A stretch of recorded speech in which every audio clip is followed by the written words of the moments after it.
For true. Alrighty. I need help. I've got too much shit in my brain right now. Yeah. Same, honestly. Ayla, you've got your reactive as Reina Risaki, not Reina Glaudefnin. Okay. I'll keep that in mind. Okay. Duly noted and forgotten. Is that how we're feeling today? Yeah. Oh yeah, Tabby. Wait, hold on. Let me show you our goals stats because she's kind of scary. But Boom. welcome back, everyone. Last we left off, you all began to make your way to Contra City.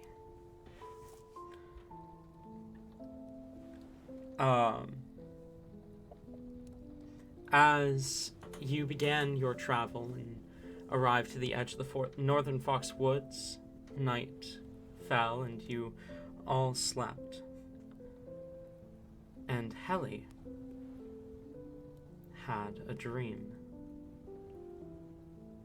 Asmodeus, Lord of the Nine Hells, spoke to her, warning her about Icarus, telling her of a fragment of a prophecy that they have known about for a long time. Just one line. The girl of white in Moon's Brand New brings the fate to worlds undue.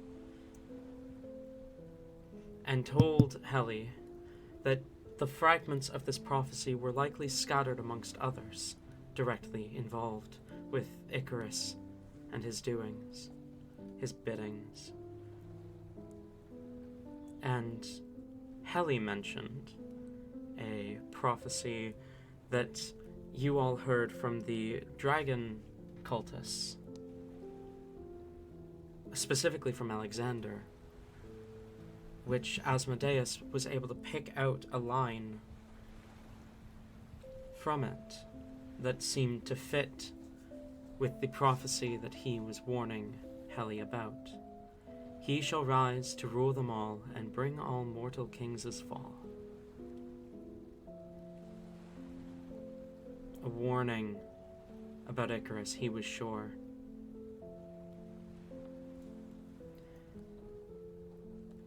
So long as the Demon King remains a threat,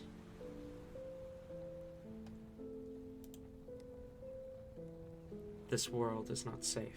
And though he cannot be stopped, he can be delayed. As morning came, we had to gloss over the immediate actions of the morning, which we will come back to in a moment, but the last thing that we did in session was Hellebore cast Scrying, looking upon the site where her mother had fallen, only to find that the body had been dragged through the snow,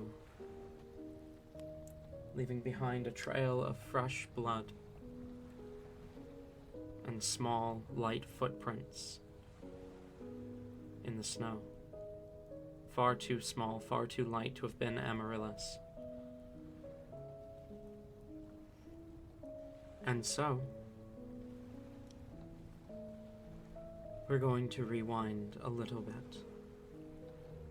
Heli, as morning comes and you awaken, what do you do? Well, first we have the small conversation with Div. And then Heli hops up off the bed and then puts her shoes on because I realize she does not sleep in her shoes, not in the bed. Come on. But then she'll snap her fingers and say, Philly! Yes, Mistress Alicia. I want you to help everyone get ready today. We got it. We have a long day of travel. We need just help them, okay? Yes, Mistress Alicia. Rain,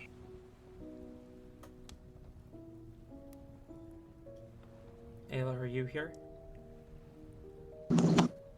Yes, I am. I'm sorry. What did Tabby say for the last sentence? Because I heard like them directing Philly, but the last sentence cut out for me. She just said rain. Okay, that's what I thought.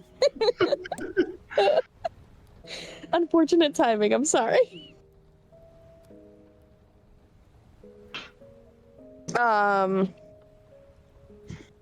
Rain, probably in the middle of, getting ready and everything, will turn towards Kelly. Attention clearly got. Do you have any more Skittles? And I gestured away from the party. Do you have any more Skittles? Points to the woods. That's not suspicious. not subtle head tilt, not point. Okay. Points to a cliffside. Do you have any Skittles? It sounds like they're doing a fucking drug deal. They really are. Okay. That's how Rain can do it. Of course, but I can't let the others know where I keep my Skittles. Rain will nod. And oh gosh, Felix is in camp at the moment. So Rain will dismiss Felix for a brief moment. Wait, I'm gonna go over here and bask, and you can bring me the Skittles over there. And then I will walk off away from the party. Love it. Hold on, I need to actually talk to you about something. Rain will follow along. All right, as soon as we're out of earshot, I turn around and say, I had a dream. Okay.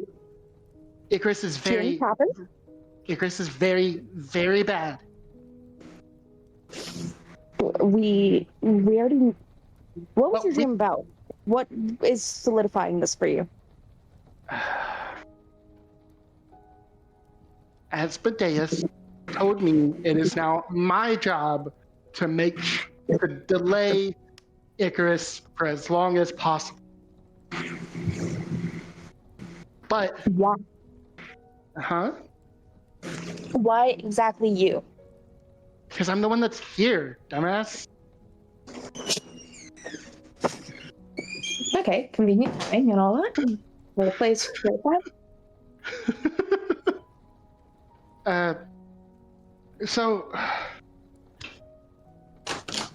we, anytime Mickey tells us we have to kill someone, we have to try not to, or put it off as long as possible. But there's also a prophecy that the cult, the dragon cult, knows that we need to get from them, but we can't let Icarus know that we're after the prophecy, because he knows that it's about him, and if he knows that we know about it and that we want more, then he knows that we're against him, and then he might take over Halibor. So we have to be super sneaky. Well, good thing you're talking to me about this. I am super sneaky. You can be pretty sneaky, so we've got this. But I feel like it was kind of dumb, but I feel like Rain would have put up a tiny hut when they could have talked about Skittles. But it's very dumb considering that we're just walking off for a moment from the other people's perspective. But we also never know who's scrying on us, who's spying on us. I don't think a tiny hut's gonna defend a scrying. I think the other one. I could be wrong. You're thinking non-detection. Which is a spell Talzin has, by the way. Well, guess what? Talzin, not part of Skittle deals I yet. know. I'm just saying that if we need it. Talzin can't be made part of Skittle deals. Fuck. No, because he has a piece of Icarus in him. Not enough to warrant listening through my thing. I think. No, risking no chances. No, but we don't know that. None of us know that. I'm just thinking out loud. So you have to back me up, and we can't kill the Lord of Ash Or we have to we have to at least try not to kill him, you know? I don't think we should kill the Lord. I feel like we're doing a lot of killing lately, and that's going to turn out very bad for us later on. Yes, exactly. Those kind of bad arguments. You have to make those to them. Yes. We are suddenly pacifists. I mean, yes. Okay, but do you actually have any Skittles? Or Oh yeah, here. Rain will reach into his pouch and just like hand over a couple. Grabbing some for himself, he pops a green and red one in his mouth. okay, so we're on the same page, right? No one's gonna fuck it up. No one should fuck it up. If someone fucks it up, it's probably gonna be Hickory. Chris. Okay. All right. I will eat the Skittles and return to the party.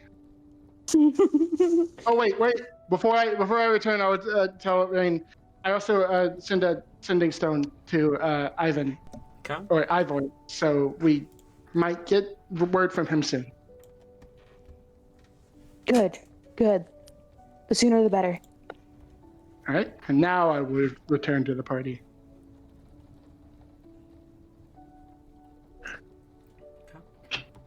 Really, this isn't near fast enough. Hurry up! Mistress Helicia, I have been trying. It's probably about this point that Hellebore casts her scrying spell. As you see the scarlet in the snow, red on white, panic setting in. Hellebore, what do you do?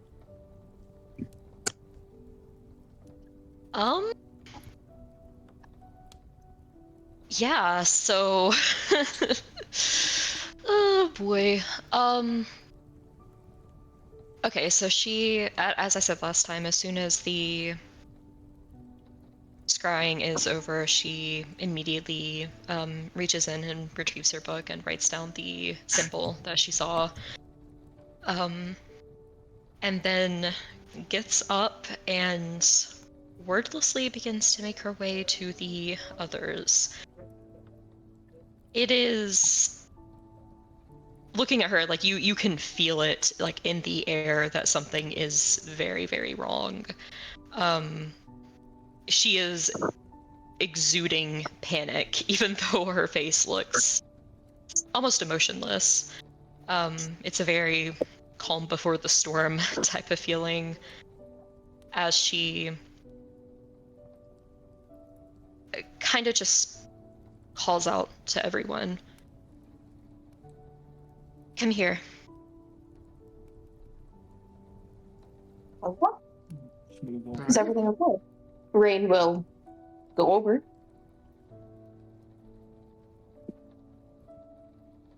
Once everyone is gathered, she just wordlessly kind of turns the book around. What does this say? Rain, your heart stops immediately. Rain dies again? You recognize that symbol. You're the only one here who could. It's the My Little Pony. It's the symbol is it looks like a carved rune to most of you. Do any of you speak Goblin other than Rain? Nope. Come on, no goblin dwellers around here? No. Lame. I would never play a character that speaks Goblin. Klutz pops in for a second, explains, fades out of existence again. Then Rain, you know this symbol all too well. It looks like an amalgamation of the symbols for friend and poor weather. But you know what it really means. My friend Rainer Gla Defnin. A symbol Zed designed. The way Zed chose to write your name. Only 3 people in the entirety of Azius know that symbol. One of them you saw die. One of them is gone, and the last is you. Malibor? Where did you find that? What does it mean? Where did you find that?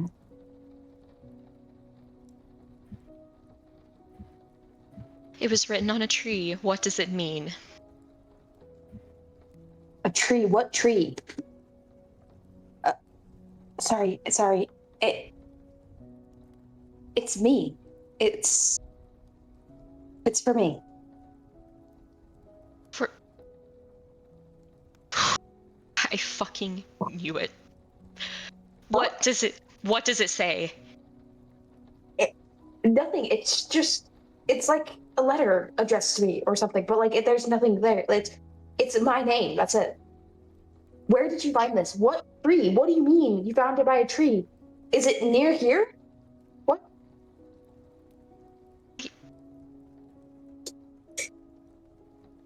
She is starting to you feel like you're kind of exiting the eye of the hurricane right now as she's visibly getting more emotional. We have to go right now. I tried scrying. I scryed on where we were attacked. The body's gone. There were tracks. It looked like a goblin that was written on a tree. He fucking took her. Probably still being controlled. We have got to go right now. And What? she is going to activate her boots of speed and turn into a Quetzalcoatl, and she is giving just a few seconds for everyone to get on before she takes off. Rain, probably understanding the urgency, is just like jumping on. We go. What? Okay. Fuck. All right. All right. Div will make sure everyone gets on before hesitantly hopping on themselves. It does not take long. You are not given long. How fast is the Quetzalcoatl? 80-foot movement speed. And She is the boots of dashing, and then speeds. it is also doubled, so 160 times 2. So 320. But if it's 160, hang on. I need to do math real quick. How long do the boots of speed last? Not very long, just 10 minutes. Okay. 10 minutes is huge to give you the 160 movement speed. Yeah. Mm-hmm. So it averages out. So you're moving a little under triple the speed, and then you're moving at a fast pace. So it would be. She's not following the road, like she's flying, so she's true. going like yeah. At triple the speed, it would probably take you only about 4 hours to fly past Contra. Yeah. Maybe 4.5 to get to the Frozen Fair. Alright, well, she's doing it. We have 8 hours, so... Can I have a strength save at advantage from all of you who are clinging to Helibor as she... Oh no! Oh But we're no! going at Mach 7. Or whatever the fuck it is. Can Rain please fall off? It will be amazing. He's probably gonna fall off. But he is. Rain and Towson die here. This is how this happens. Strength save At advantage. at advantage is a 2. Oh! Oh, I rolled a 2 and a 3, -1 for a 2. Oh my God. Okay, hold on. What does this do? I need to remember what this does quickly to see if I can help that. I don't know if I can, Add advantage. but we're gonna hope. Add advantage. Add advantage. You gotta be Yeah. fucking kidding me. Oh god. What did you get, Tate? At all. -1. Add God. advantage? I rolled 2 nat ones at What advantage. the fuck? I can't even. I remembered Flash of Genius this time, but I don't think Yeah, that's I don't going think to that's help gonna help. them. I don't think that's going to help Is there- either of them. Is there anything I can do here?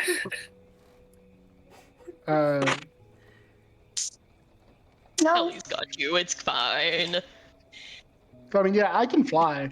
I do imagine what probably fucked Helly up is that her wings were just a bit too expanded and caught the wind and fucking dragged her off of the Quetzalcoatl. Made her Well, crash into Hang, Teleport. Also hang took on. out- Huh? It'd be Hang great if she on. also took out. Okay. Rain, what did you get? Okay, so guess what, guys? I got Ain't an no way. 18. Okay. Hey, nice. Hands of steel. And Div?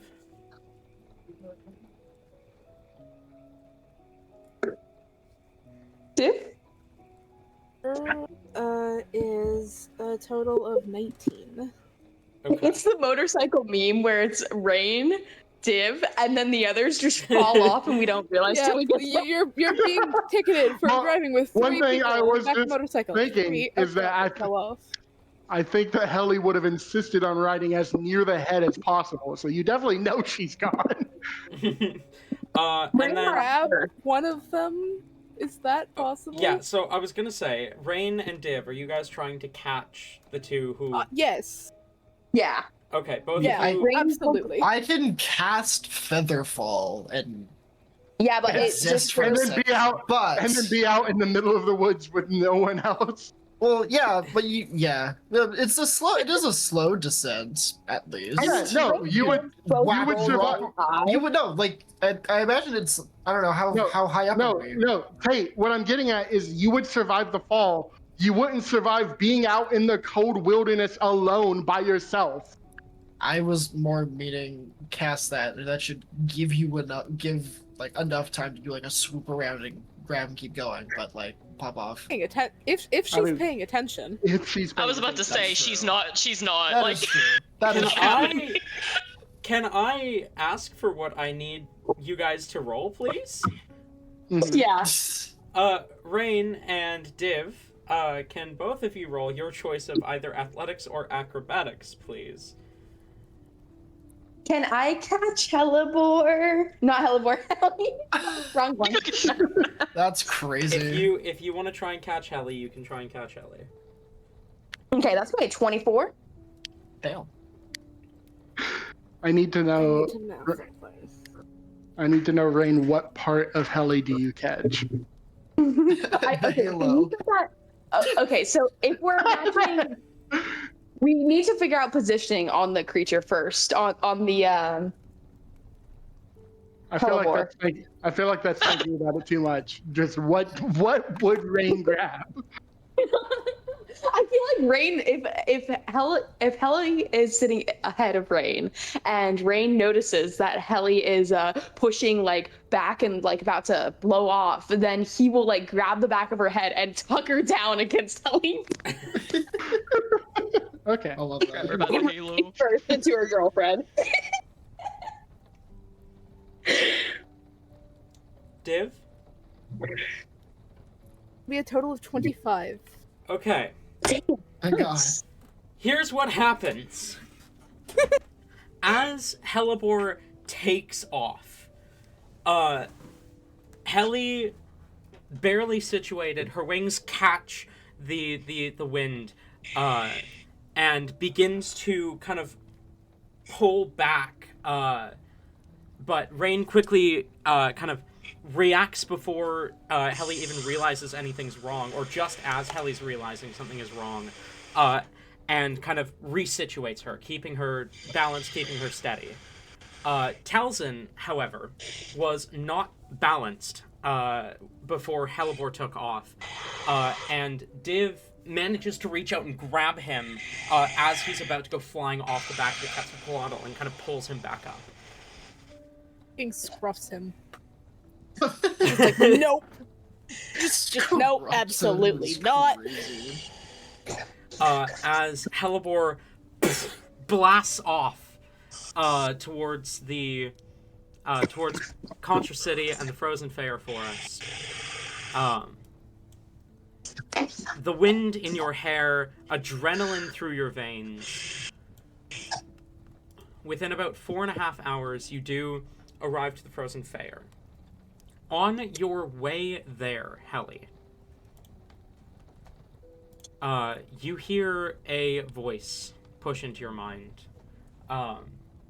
as you hear Ivor. Is this thing working? I've received your gift. I have not received any updates yet. I have not found anything useful with this book yet.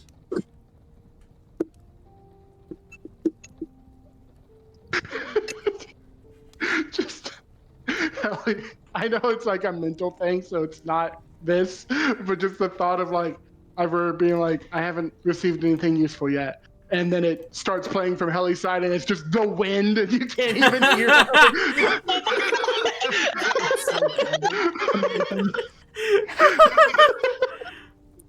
Incredible. Does Helly have to reply out loud? It's not like anyone else can hear her at this moment anyway, so. She does have to speak aloud. It's the verbal components of the sending spell. Okay. And just to confirm, in your world, Talon, are sending stones as written, were they once a day, or can we just use them? I tend to rule them as you can use them not necessarily infinitely, but more than once a day. Okay. Ellie, well, her voice is strained, but she goes, "Hi, Ivor. I'm a little busy right now. I just wanted to make sure we had a way to talk to each other, so thanks for reaching out."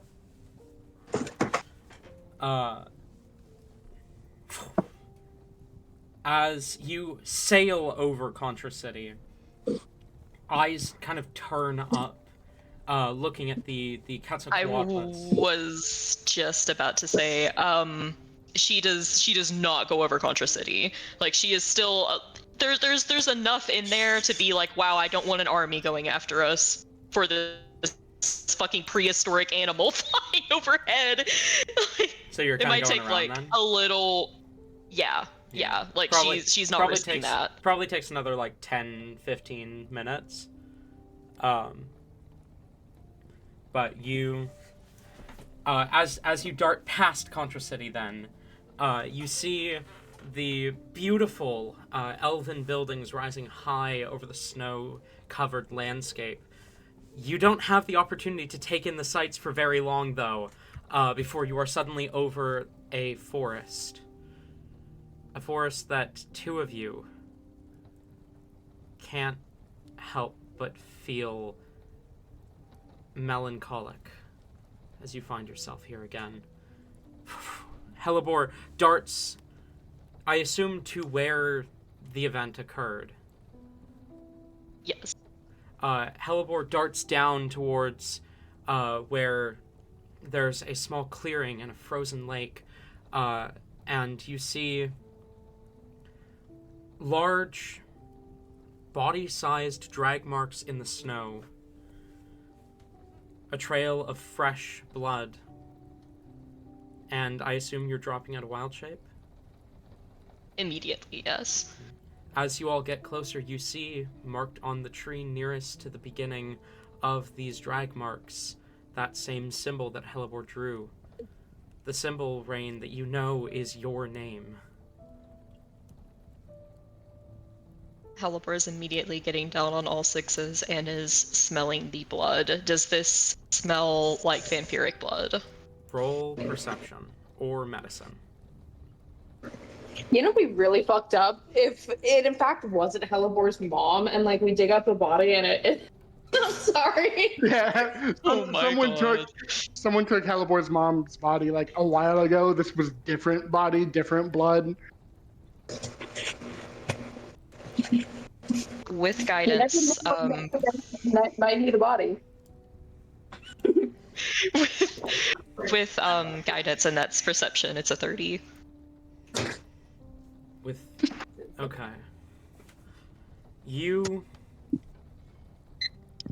smell the blood. It is fresh. And it is familiar. Roll a history check at advantage.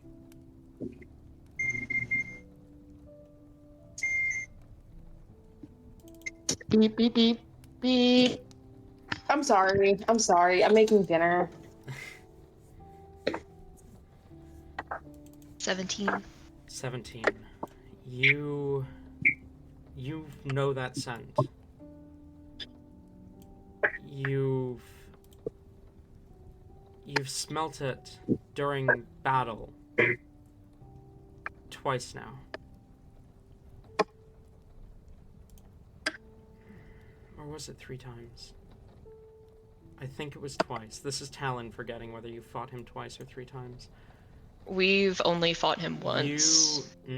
She's seen him twice. It is not Zed. Oh, whoa! Okay, then no, I have no fucking clue. The blood that you recognize is of that. There's a faint. There's iron to it, of course, but there's also a faint tinge of smoke that almost seems to cling to it. The way it clung to every part of him. That black powder smoke from the barrel of Caro's strange weapon.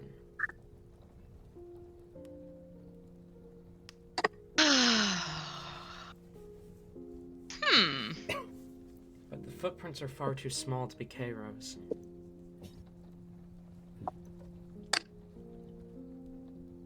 Alright.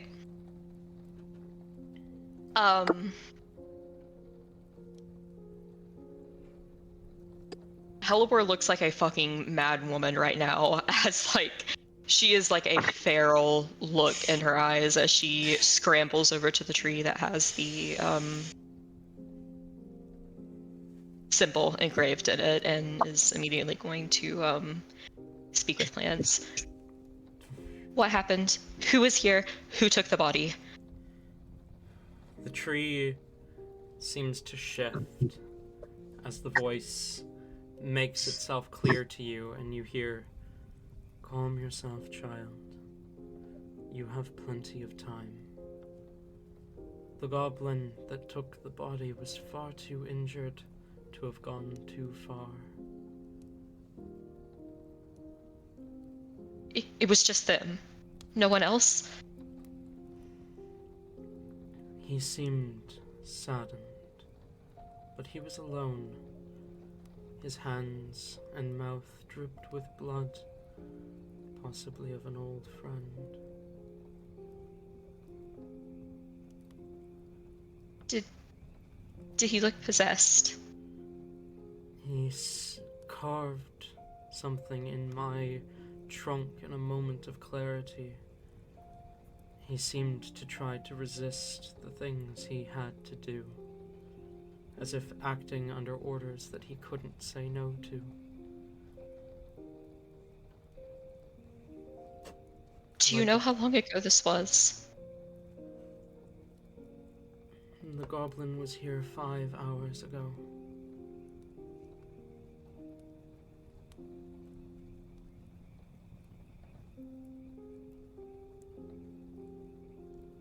Thank you.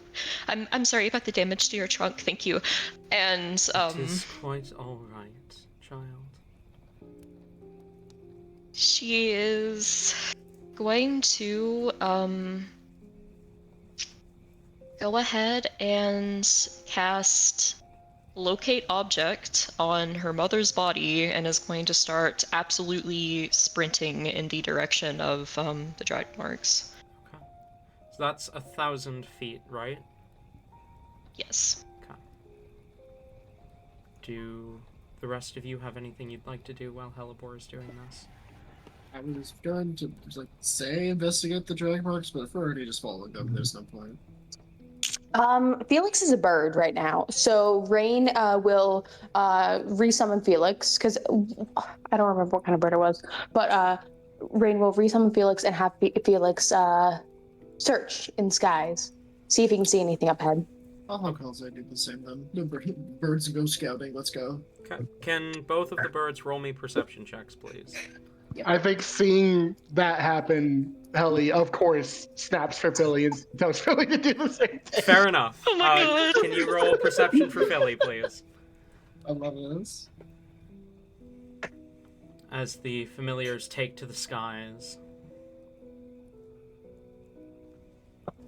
Ooh, Philly. Trying to make up for I got a past natural 20. Well, Philly, do fucking better next time. Philly got an 18. So did Halsey. Halsey also got an 18. I got 23. 18, Damn. 23, alrighty. As the familiars take to the skies, Helibor turns and follows the drag marks.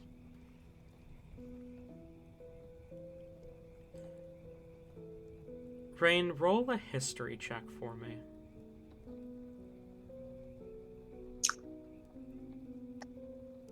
One moment.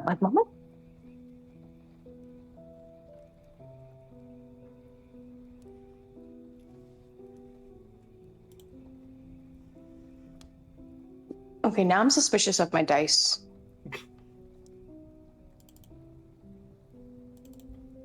I just rolled a 19, but I need to see what his You said history, right? Yeah. Okay, one moment. I used the same tab to look up the bird stats, so I have to reopen his character sheet. 19. 23 again. Okay. You watch Helibor chase after the drag marks as a lump begins to form in your throat. They're heading north. You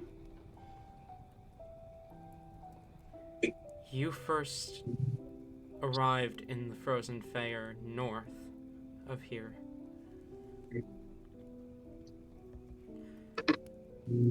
And you hear in the back of your mind Felix's the results of Felix's perception check, which Helly and Talzin, you hear basically the same thing from your own familiars, as Philly tells, or as each of you receive the information that there is smoke from a campfire north of here. And Helibor, as you begin to run, your locate object flavor is that you are smelling for it, right? You're using your sense of smell? Yes. You catch a whiff of decay. North. following the trail and slightly west as well. Arguably more west than north. As you pick up the pace, I assume you are all following her? Yeah. Yep. Moving towards the rising smoke of a fire.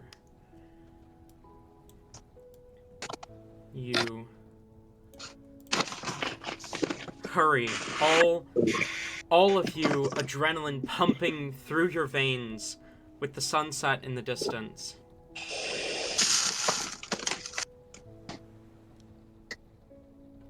following the drops of red, scarlet on a white backdrop, as you run through the snow, through the forest, the evergreen trees uncaring around you.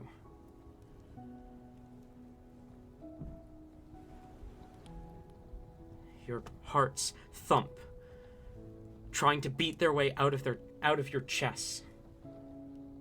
As each step, Rain, brings you closer and closer to where it all began. Each step brings you closer and closer to where your mother's body lays, Helibor. Every pad of your feet on the snow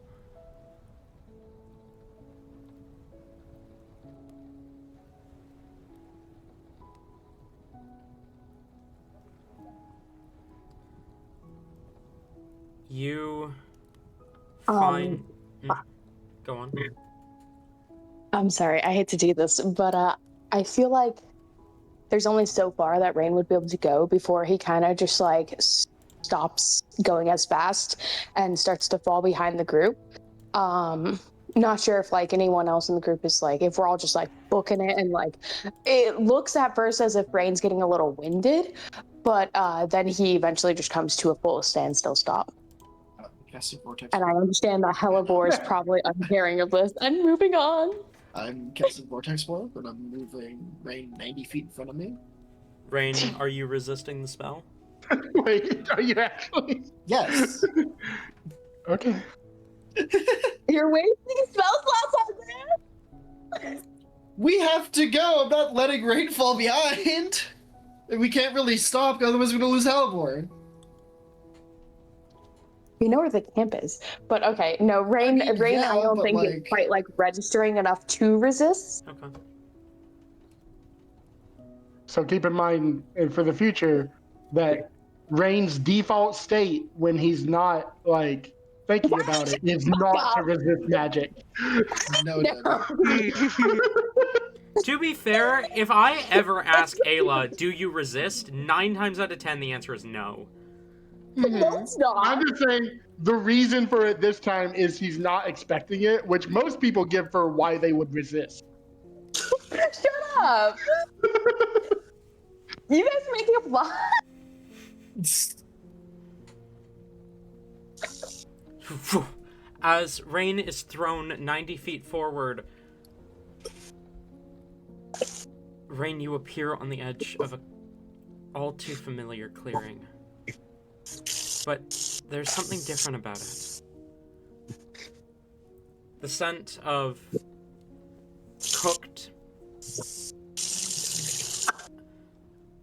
cooked meat hangs in the air, and Oh God, they killed her mom. And the clearing is full of life. Flowers and vines and bushes, things just growing. And of course, the large, heavy metallic doors, which stand wide open. It's only a moment before the rest of you arrive. This large clearing in the forest with, in the center, a pair of large steel doors that connect to what looks to be a staircase leading down, almost like some sort of bunker. The entire clearing is full of flourishing life. Flowers of all sorts grow and grow and grow. A dying campfire sits just outside the 2 open steel doors. The scent of cooked meat hangs in the air. And sitting next to the fire are, at first, what clocks as 2 figures, but then, Helibor, you realize it's 1 figure and 1 body. Clutching multiple bleeding wounds as he breathes heavily is a man in dark hair, dark clothing, a dark mask with a strange, long-barreled weapon on his back, which, as soon as you appear, he pulls and aims it in your direction defensively, still clutching bleeding wounds with one hand. He's covered in bandages. He looks half dead.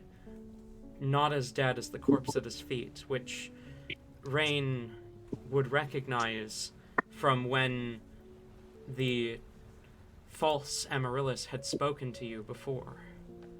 But now the real Amaryllis lays on the ground in front of you, a tortoiseshell tabaxi dressed in greens that have been slowly decayed from time and snow. Her body lays cold and dead. Her heterochromic eyes have lost the light of life within them. As Cairo aims the rifle towards Rain, the rest of you break through the clearing as he says, "Stand back."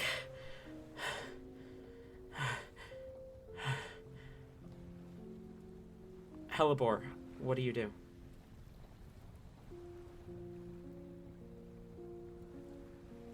Does it look like he's preparing any magic at all? Cairo is just aiming his rifle at you defensively.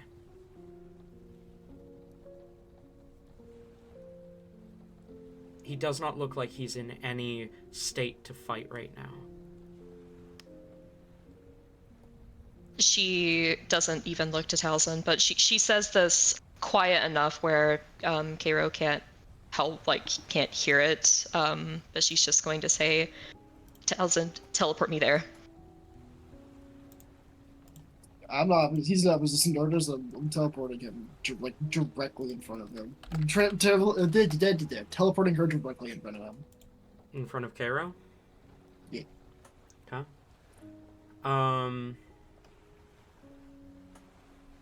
I do think seeing you casting a spell is going to trigger his ready to action, so he's going to fire at Talzin, but he does have disadvantage.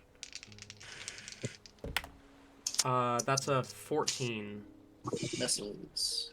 He, kind of one-handed pulls the trigger, but the small steel ball just flies wide, completely missing, as he clutches at his bleeding wounds. Hellebore, you appear in front of him, at the body of Amaryllis. What do you do? She's immediately swinging. Okay. With your scythe? Yes. Roll to hit at advantage.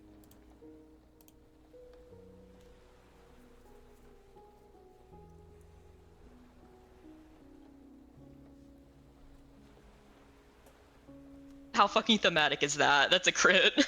Damn. Okay. Roll damage.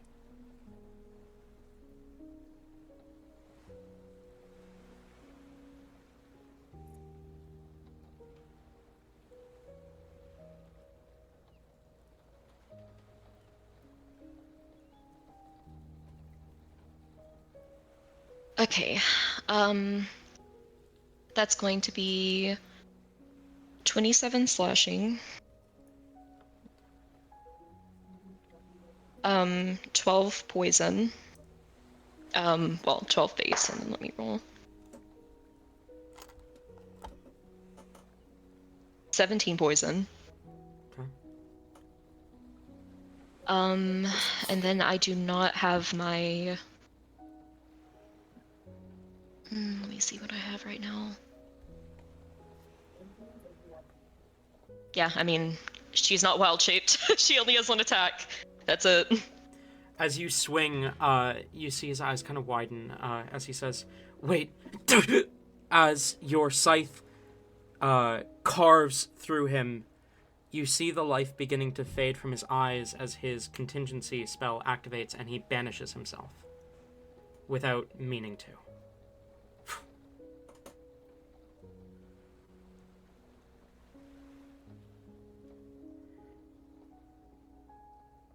What the fuck?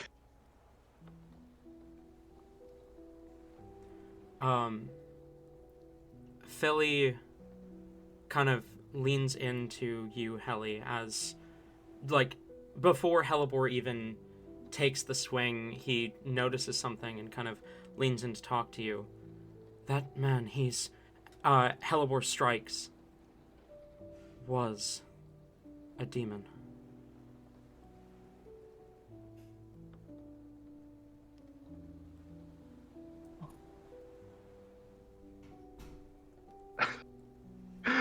I do think Ellie is like keeled over trying to catch her breath from running for so long before she can even start to respond to that, actually.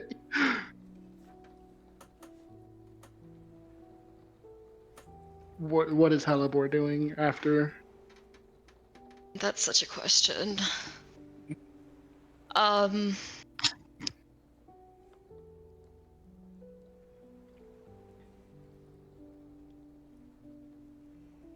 she was too distracted to drop the locate object. So she is currently being overpowered right now. She drops it, but you just see her stumble back a little bit, turn her head, and sobbing as she does so, she begins to throw up.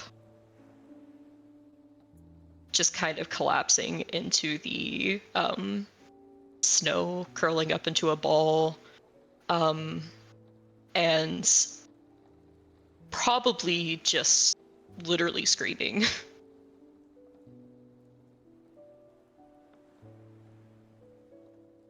Your voice echoes against the walls of the bunker and down into the dark abyss below. Echoing through the trees, through the forest.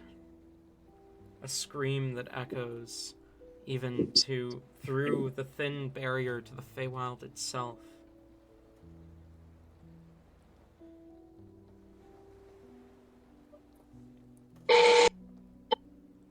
What the fuck? And then a train goes overhead.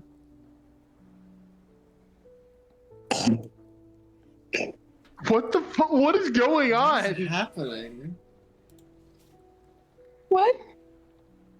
What was that? It was like a ka-thunk. What was that? What's going on? From who? You! You! What? Okay. Wait, there's noise happening on my end? What kind of noise? There was a weird one. Anyway, though, Helly has no idea what is going on. When Philly says that, she's even more confused.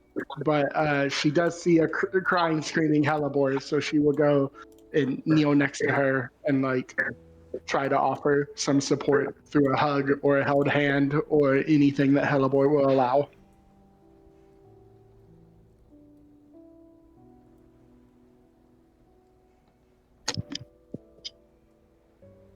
She's not fighting against it.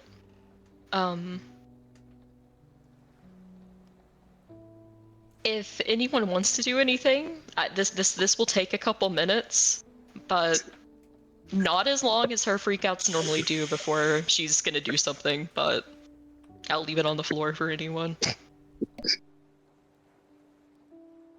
I'm gonna roll a stupid check first before I make a decision. Okay, 15.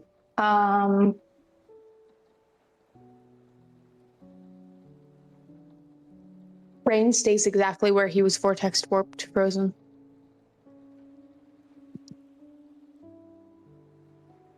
No comfort from Rain. I'm sorry. Is equipped to deal with anything like this, so he's just gonna start kind of investigating the campfire and just other like little things around the area. Yeah, Div's gonna do the same.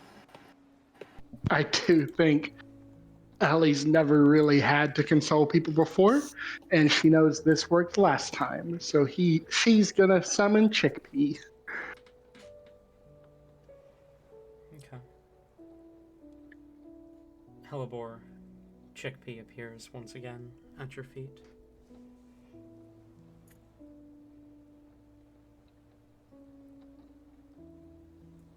Oh man, it's bad because like there is no change. There is no difference at all during this. You don't know like if she just doesn't see it because she's so like bleary-eyed at the moment, to put it lightly, or if it just isn't registering, or it just doesn't care at the moment. But there's no visible reaction.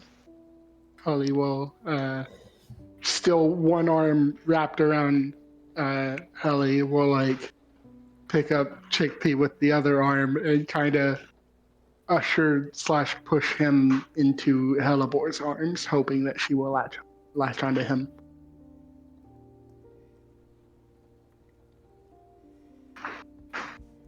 And if she doesn't, she'll drop Chickpea and be very lost on what to do. I feel like more out of instinct than anything. Like there's a cute little thing here. Like she instinctively does grab him, but you're not sure if it's really helping or not. I'll remember to scold Chickpea for not being cute enough later.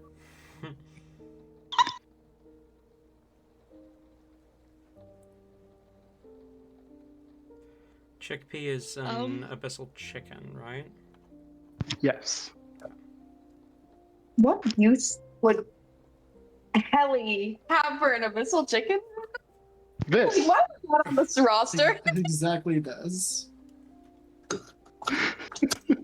Wait, what was the contract made specifically for this? No. No.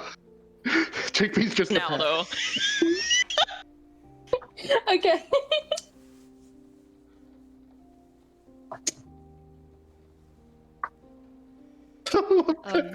Abyssal chickens have exactly one trait. Their one trait is bad flyer. Bad flyer, yes! They're perfect creatures. I love them so much. I want this to immediately brighten Hellebore's day, but goddamn, it is a hard time right now. The crash out doesn't last as long as some of the previous ones have before she still realizes the gravity of the situation. There could be more people. We don't know where, a potential goblin is. We're not necessarily safe here. And she, in a panic, kind of whips around, and as she sees the body again, like she barely makes eye contact with it before kind of turning away. Can someone please grab her? I can't do it. Good thing we have that bag of holding.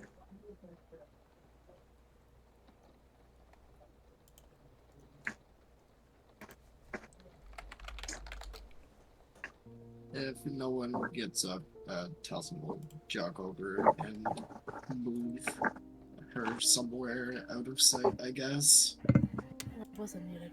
Shit. Div will help. Not entirely sure what to do.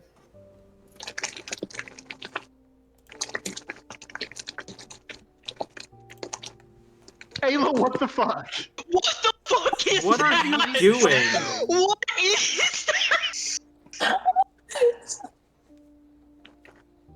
What are you doing over there? What is it that you guys are hearing? It sounds like you're mixing macaroni. Yeah.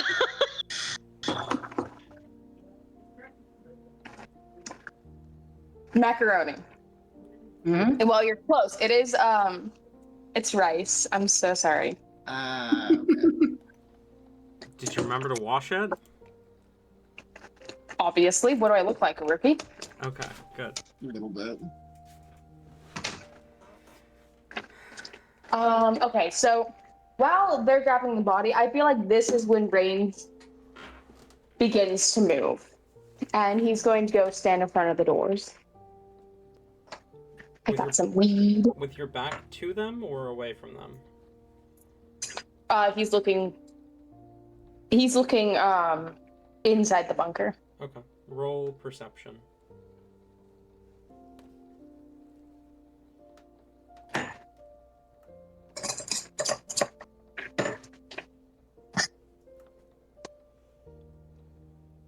Also, I'm pretty sure what you guys heard before was probably most definitely the dog. Perhaps. Sir? Get the fuck out of my way.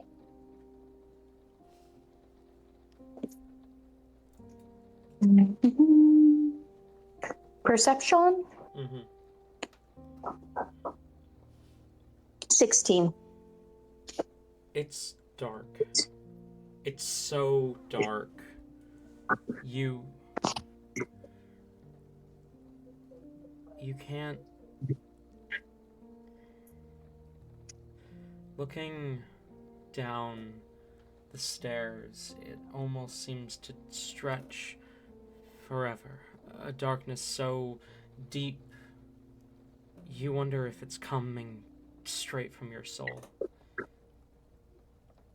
But then you notice, just on the edge of the darkness, ash clinging to the stairs and the wall, and a splatter of blood that seems to lead deeper down. How fresh is this blood? Pardon? How fresh is this blood? It looks pretty fresh. But it's hard to tell unless you get closer. Not even sparing a look back at the others, Rain's gonna go in. Keeping one hand on the wall for balance. Okay. You step closer, your footsteps echoing into the shadows.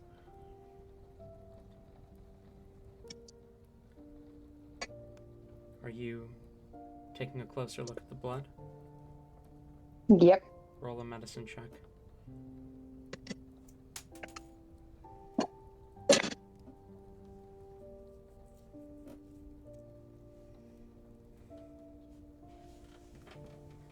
Each.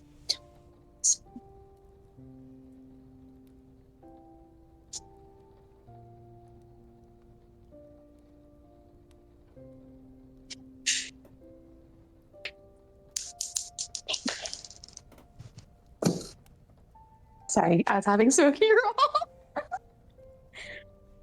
He rolled a 15.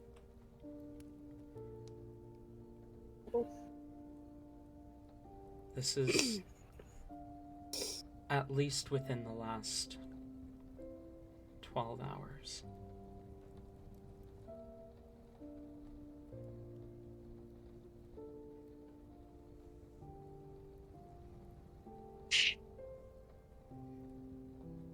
Possibly fresher.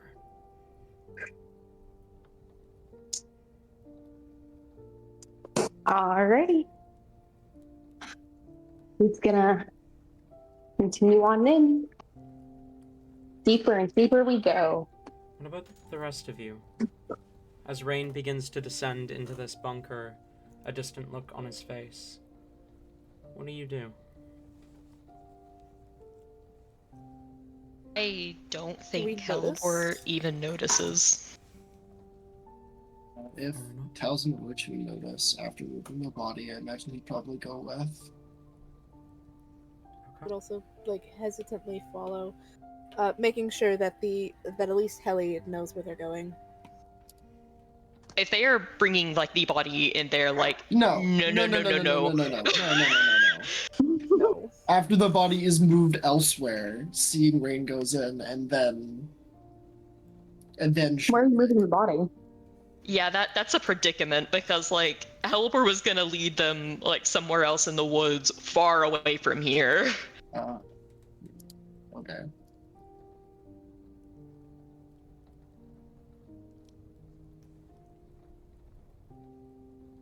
Look, This one, Rain. Helly still has zero context as to what any of this is. I think the only person here who has context to anything that is happening is Rain and Hellbor. But each of them only have like half the context, really. So I think. And Helly had been told about like this, so Well, no, I mean, okay. You today have not mentioned your mother by name. You said where you were attacked. That doesn't mean anything to Ellie. Like, she can piece together that this is a tabaxi, probably your mom, but like, there's still a lot up in the air. Like, who the fuck was that guy? Why was a demon here?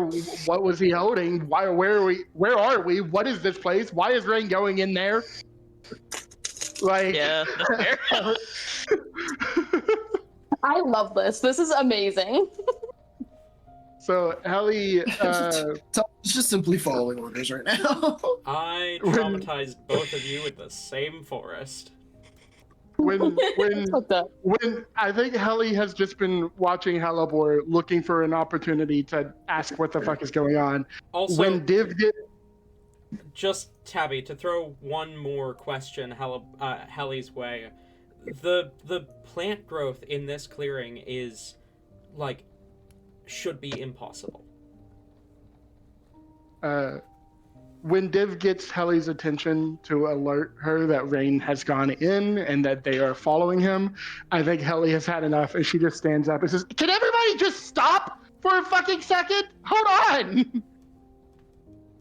Rain, you do hear Helly's voice echo past you as she says that. That would, I feel, kind of make Rain spin around and look.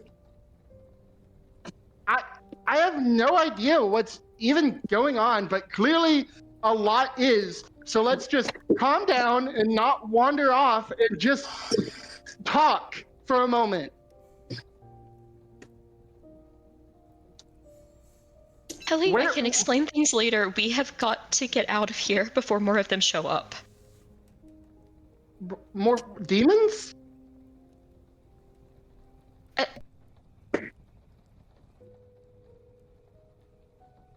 Sure, whoever... I don't know. Before more people try to take her away, we have got to go. Do we know who tried to take her away? Yes, he was the person I was telling you about that was with Nyx.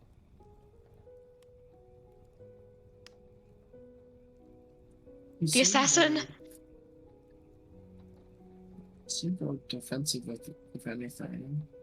Well, I don't disagree with what you decided to do, and Rain seems to want to go deeper. We should talk outside, then come up with a course of action together. What is this place? Rain, do you know? Yeah.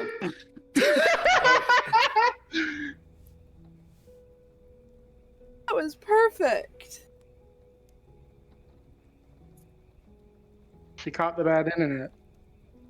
Janelle switch over. The timing was perfect. I'm sorry.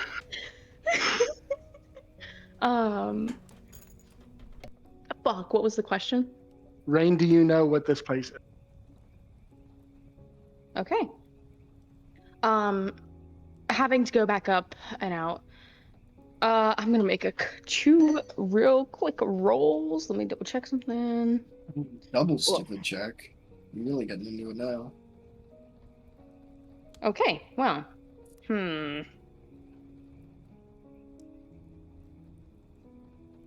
Oh no. Rain will go, fuck it, we're masters of our own destiny and all that bullshit. Rain will go up, and approaching the others, while still keeping a cautious eye on the doors, he'll just say, This part of the forest is cursed. A lot of death has happened here. To go Okay. into the scary building? It's probably best we don't. Why are we blocking the door?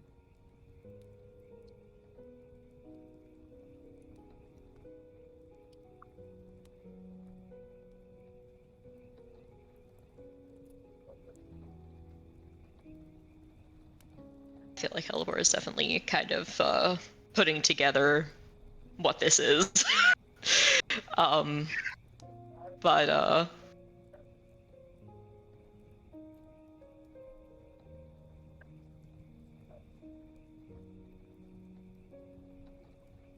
I don't think she's gonna be very helpful about it right now. She just gives a quick look to Rain. Are we...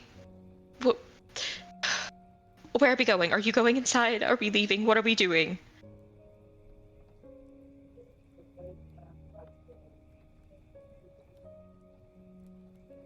What do you need to do, Helibor?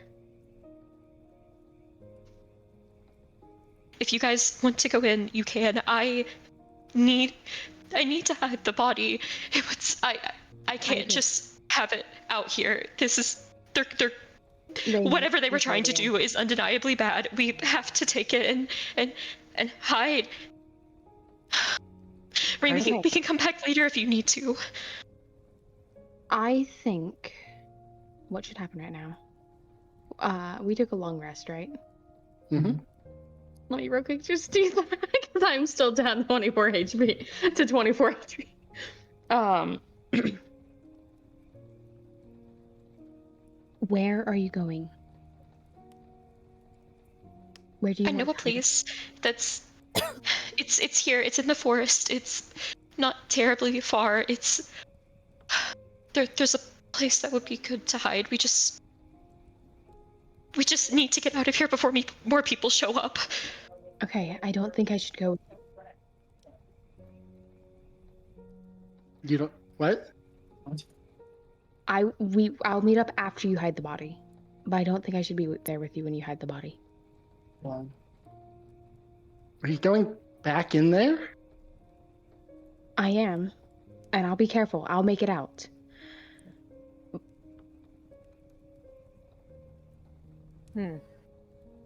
Hey, This is not me leaving. I'm not leaving. We will meet up right after we both complete our tasks. I know, but there's almost definitely someone in there. And I will hide. I can turn invisible and everything. Why I'll do you be need okay. to go in? I need to make sure. Okay, fine. Whatever. We don't have time for this. Philly, stay with Rain and Yes, come Mistress get me Alyssa. if something happens. Div, Towson, help me with this, and I will try to pick up Amaryllis. I was gonna stay with Rain. It doesn't Can make you- sense to leave him alone. I'm not alone. I have got Philly with me. Can you turn invisible? Fuck, can Philly can. I? Again. Yeah. That wasn't good. And Div is also the strongest of the party and the one I need the most help with the body from. Not only that, but like, if they're after the body, people who can defend the body is probably going to be the best bet. No, but I have other ways of staying hidden. How? Just Again, we don't have time for this. Div, stay or go. Meet us outside, whatever you decide. And then if Div is not helping, I will summon Dan to carry Amarillo. Div? Why are you coming with me? You don't need to. We don't have time for this argument. Okay, well, Rain's having this argument with Div because Rain doesn't want Div in there. If Div's like the last person Rain wants, because he'll literally take anyone else, but not Div. wow. I feel I'm so sorry. But like, If they're If they're staying behind to do this, Pelor is going to go ahead and cast Pass Without Trace on everyone who is carrying the body and start leading them off. I'm not. Do you have an actual reason for going in there? Or are you just following me? I have less of a reason to stay with them. For the record, Why- If you tell me... while they are arguing, I imagine the rest of us are already walking out. Mhm. Oh, yeah. Yeah. If you tell me right now what your reason is for actually, if you have a legitimate reason for going in there, then I'll let you come with. If not, go, please. Keeping you alive. That's not, I will not die, okay? I'm gonna stay hidden. You being there's more of a security risk to me dying. You will get caught. You will be found out. You don't know that place like I do.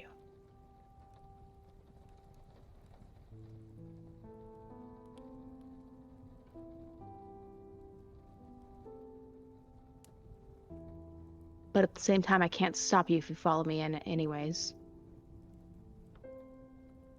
What is it?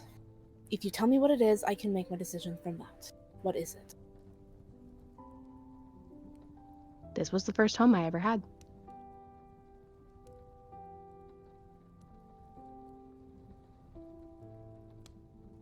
That I know nothing about you, Rain. That helps me with absolutely nothing. But you know now it's personal. I gave you the information. What else do you want me to say about it? Ask your questions quickly.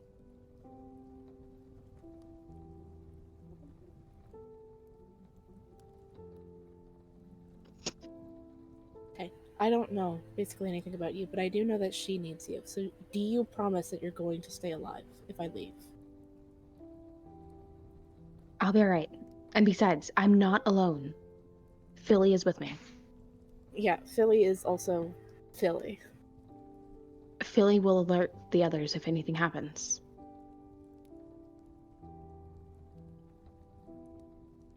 Besides, even if I do die, it's not like it's the first time.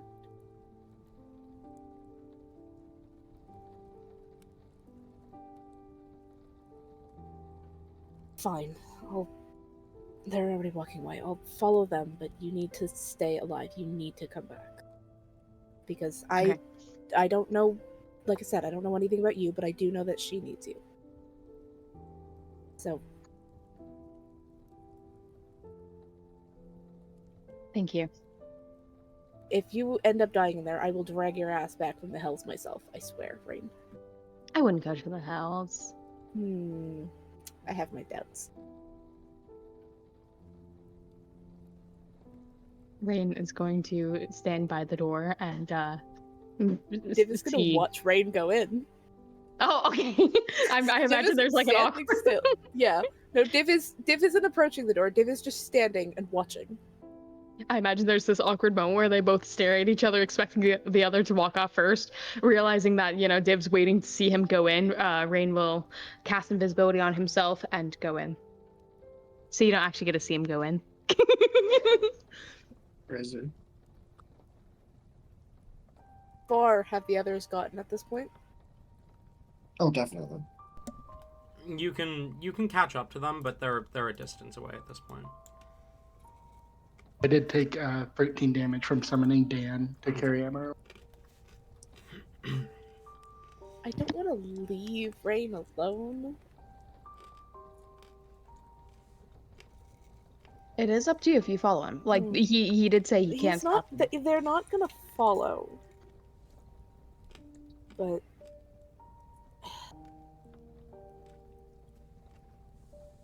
is there anywhere nearby that they would be able to, like, fully duck behind and be, like, unless you're actively looking in that one spot, you wouldn't be able to see them?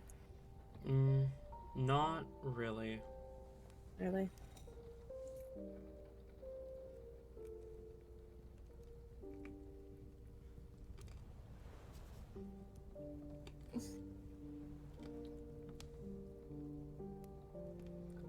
Well, they're gonna kind of go a ways away, like kind of towards the direction the other group went, but they're gonna, I don't know, fucking climb a tree or something if there is one, and just sit in it, overhear, like waiting to overhear if things are going wrong from the bunker. Okay.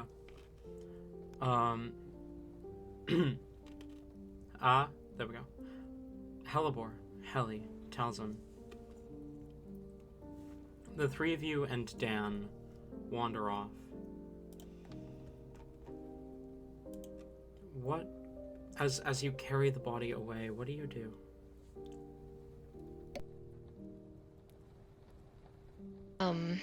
Halibor is leading them. She is not touching or looking at the body whatsoever. She is not one time since we've been here. She is making sure that they're keeping up and that they're close enough within range that they're under the pass without trace kind of radius. And she'll kind of call back behind her a little bit, still trying to be quiet, extremely nervous and jumpy, like looking around everywhere, making sure they're not being watched, followed, etc. She will speak up. Helly, Talson, Dan, do any of you have anything that could help us not be seen or looked at, or just in anything that could help this stay hidden?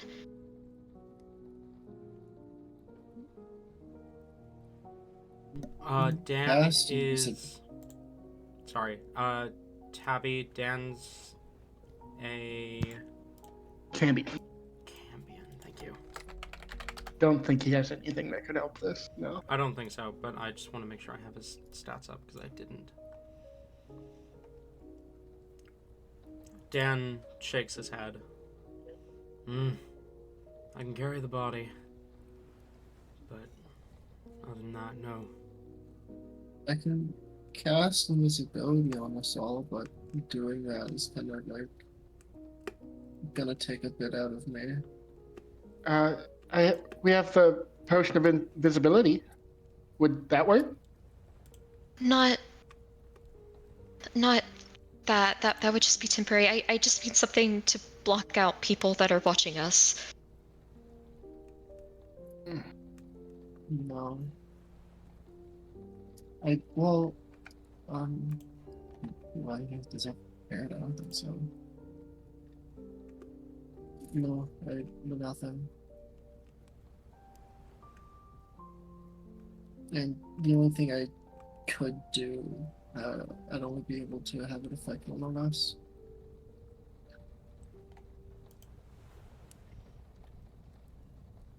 Better one than none, though, right? I can't cast it on yours. I don't have it. I would repel it. Could we, Helly, could we not, bury it? She, like, flinches and gives you a harsher look than she means to for a moment before, looking away. That's what I was kind of planning to do. I just mean, like, there's probably people watching us everywhere right now, and as soon as we leave, they're going to dig her up. And I don't want them to know where it's at. Well, we could wait for Rain to get back, and then he could put her in the bag, and then we can take her off and bury her somewhere where no one knows. No, I can't. That feels. I don't want to do that. I just.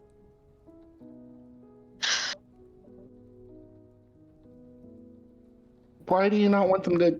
What? I don't. Is there something I'm missing about the importance of her body? Because I feel like I'm missing something here that I should know.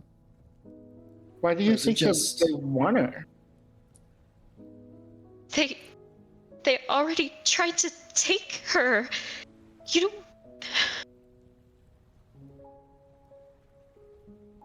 These are people if we who know have what, no respect whatsoever for the dead.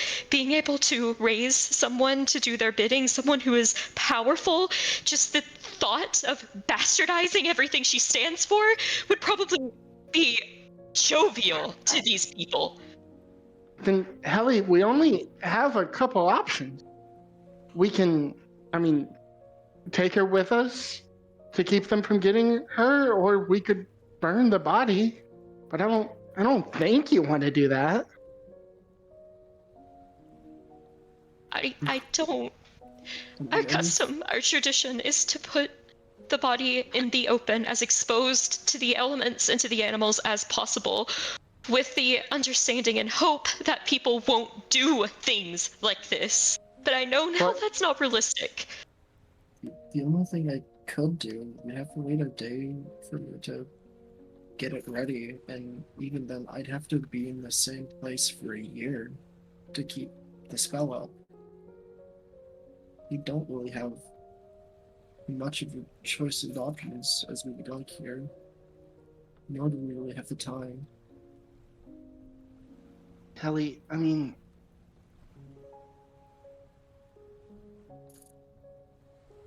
that's I like preemptively hug Halibor and say, that's not her. That's not her anymore. Okay, that's just a body.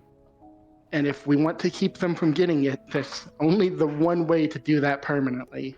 And we don't have to be here for it. We can leave that to Dan. He can handle it.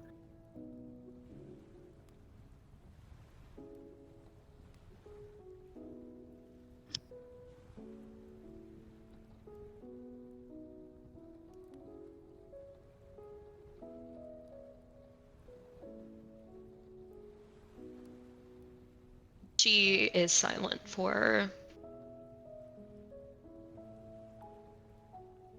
quite a bit.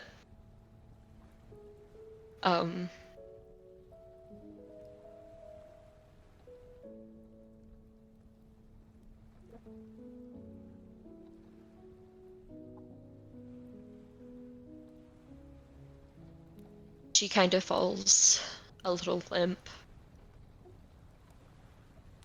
before you just feel like a slight nod.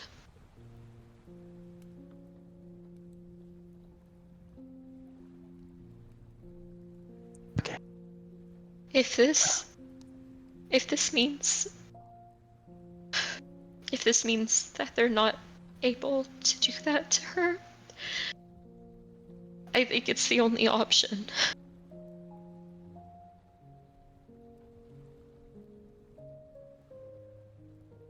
Do you want to say your goodbyes?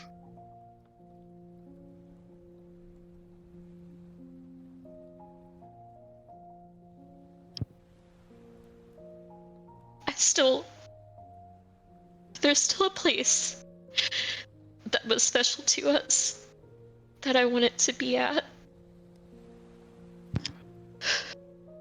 Okay. And Helibor will continue along. I'll gesture for Dan to pick up the body and follow. Dan will grab the body and follow as you walk through the frozen fair.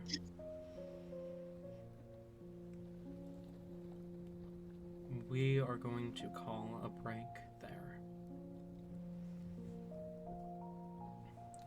We will be back at 35 past the hour. Okay. 35? 35? That's a 25-minute break. I meant 25 past the hour. There we go. I am so good at math.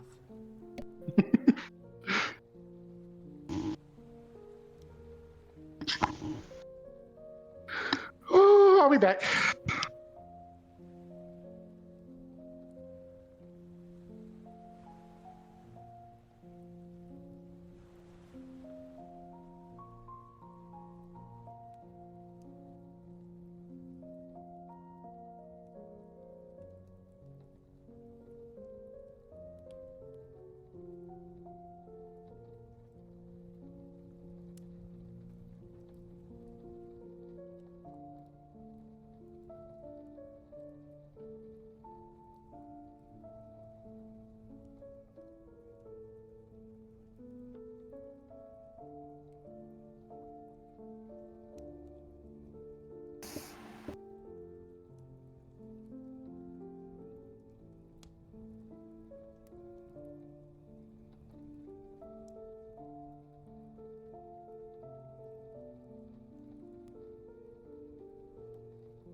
wall.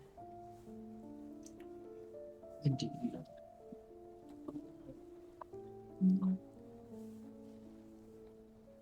Yo, we ready for some more crying? Let's go. Today is a very trauma-heavy session. Mm.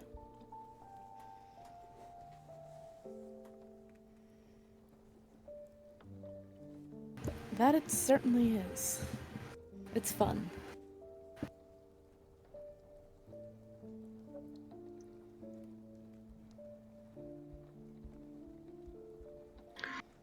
Whoa, someone speeding down the highway. My house. Damn. Is everyone back? Mm-hmm. Rain. Your footsteps echo against the stone, the familiar stone of this bunker. Click, click, click. Your platforms click.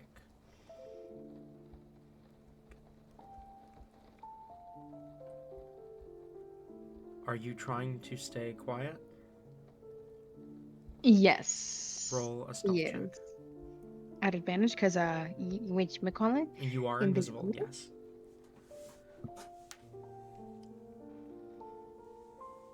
These fucking platforms, man.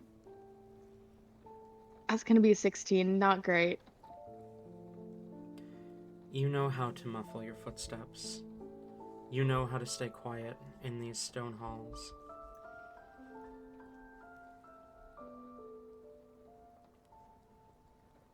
What is your passive investigation? 18. You trace a hand along the walls as you descend. Old battle scars from years ago. But there's many new scars. Scorch marks. Dust clings to the walls, blood splattered, still dripping red. This place has recently been home to a great battle. And as you reach the bottom of the stairs, you find the first of the bodies. A figure cloaked, with a mask broken, shattered on their face, pieces of the porcelain stuck in the flesh.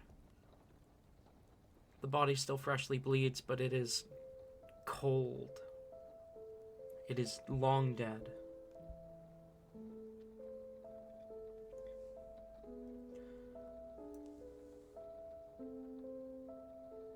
You find yourself in the familiar marble halls. The pure white stone that lined the facilities of these people, contrasted by crimson on its walls.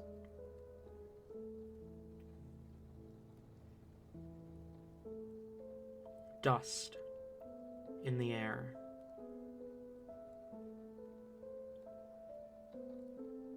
You find another body. This one, an older woman, cloaked and masked. Her skin is pale, like she has no blood, and there is a pair of puncture wounds in her neck.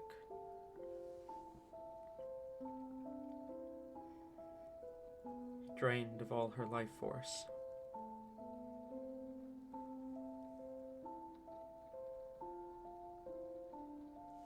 Painted in blood on the walls, words written in the old celestial tongue. Words you recognize.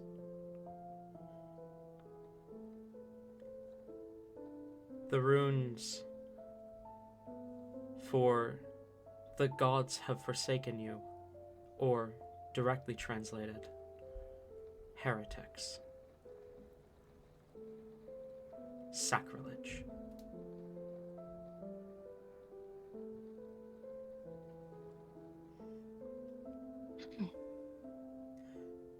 This was written in anger, not in fear,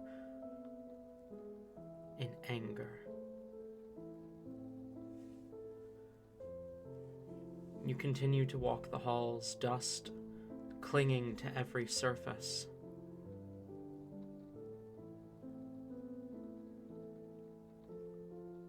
You pass by more dead bodies, more of the cursed ones, as you walk through these familiar rooms, the halls that not raised you. To accredit them to raising you would be the halls that imprisoned you, that tortured you. The place where you grew old enough to blend in as an adult.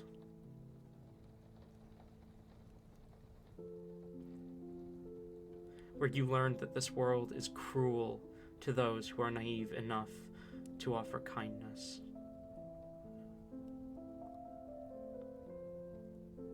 The halls where you learned that nothing in life is given without a price.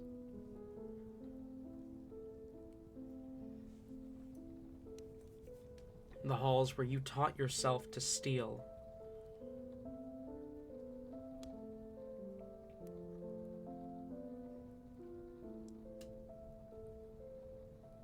Looking around, how many bodies have we found? 8, 9 at this point, and you're barely through the entrance.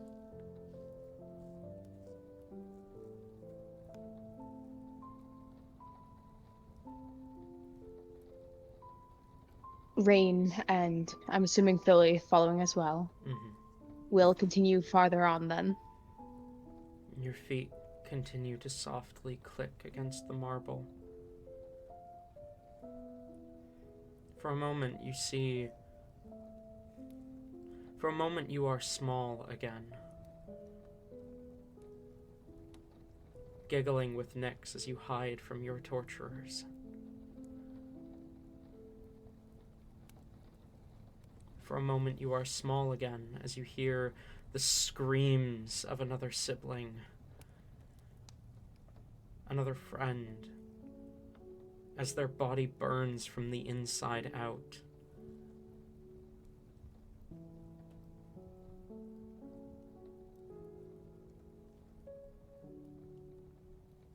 Your eyes land on that door, that wretched door, and it is open, stained in blood, and as you look inside to that room, you are on that table again, feeling the needles, the pain, the fire in your veins.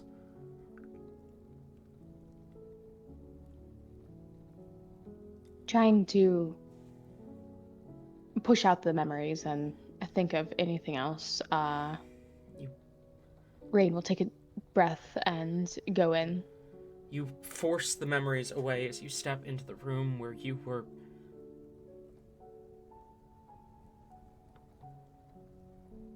gifted your power.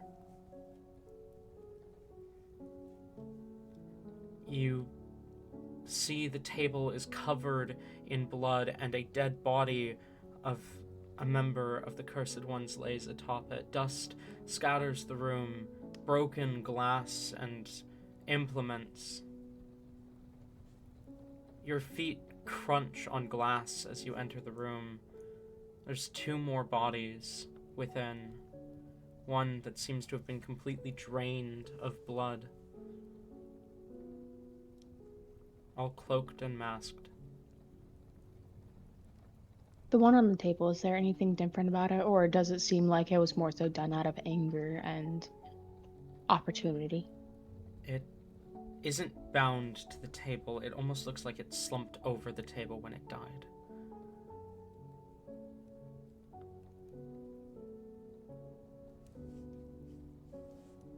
This carnage, what are the causes of death? Do they all seem to be the same thing? No, No, they don't seem to be all the same thing.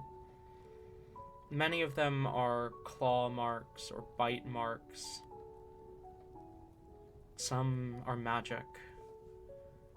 You see scorch marks on the walls and burned, singed cloaks and clothing. But you also see the clear signs of a sword. Someone came through here wielding some weapon.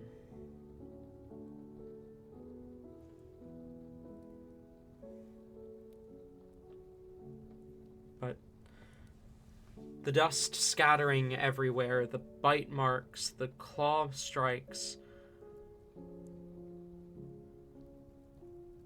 It's not hard to put together what happened here. The crest hunt and the cursed ones clashing.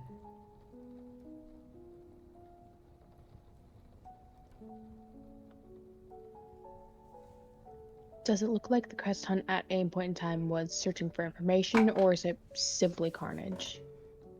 As of yet, you have not found any sign of an investigation. Rain will But continue there's on. much more to investigate in this facility. It's a big one. As you return to the halls, you continue to wander. The white marble desecrated by crimson and ash. Ash and blood.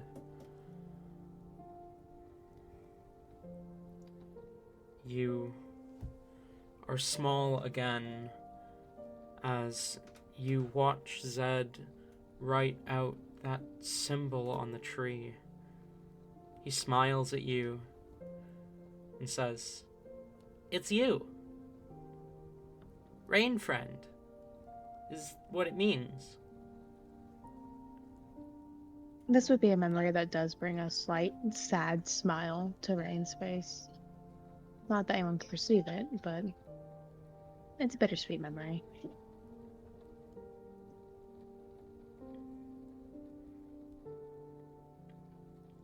You glance into one of the halls, the infirmary, and for a moment you see small Nyx sitting, holding an arm out to a member of the Cursed Ones who tends carefully to a cut on his arm. But as you blink, instead the room is carnage. Blood and dust and ash. In this room, it looks like some drawers were thrown open in a haste. Things were tossed aside, but it doesn't look like everything was checked. Taking this opportunity, Rain will look for himself. Does it look like everything wasn't checked, more so in like they found what they were looking for? Roll investigation.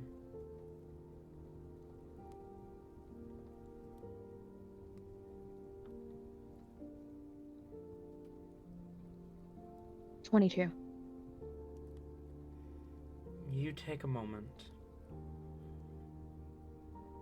There are no bodies in this room, but there's a lot of blood. And you notice small holes in the wall, small cracks, precise. And you kind of take a moment. You stand in the center of the room, where everything seems to radiate out from, and you put yourself in the moment. Vampires through the door.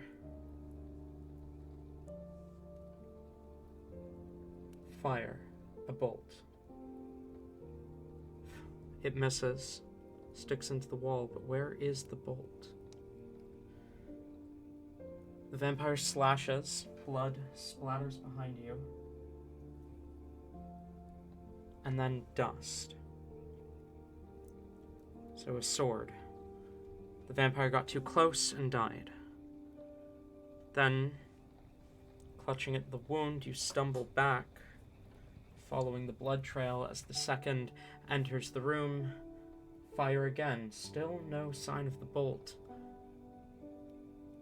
But there's some dust and a hole in the wall.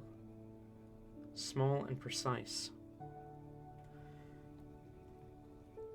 The vampire rushes, but you sidestep, following the trail. Another shot. Still no bolt, or arrow or anything, but another hole in the wall. Small and precise. Too small to be a bolt. Vampire lunges, gets a good hit, maybe two. Definitely two at least, by the blood splatters. One to the left, one to the right. And then what looks like a sword impact against the wall, so he must have swung the blade through the vampire, dusted, and hit the marble tiles. At least 3 hits, and it looks like you lost a lot of blood, so you open the first drawer next to you. Nothing. You're in an infirmary. There has to be... You pull open the next drawer, toss some things out. There's nothing. You pull open the third drawer. That's where they kept the bandages. But there's none left.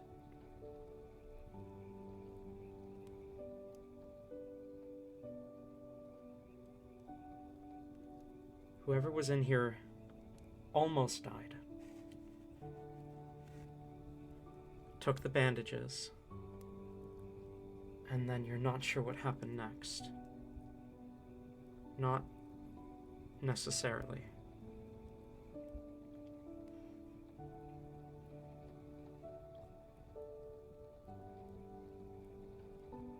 But it looks like they got what they were looking for. It wasn't just they stopped because they had no time. They got bandages. And that was their goal. Rain will continue on then, farther down, with a bit more haste, keeping an ear out, seeing if he can hear any more activity. Roll Trying to see if perception. there's any survivors. Ooh, natural 20. That's, I think, 21. Let me double check. 21. You listen, trying to see if you can find anyone.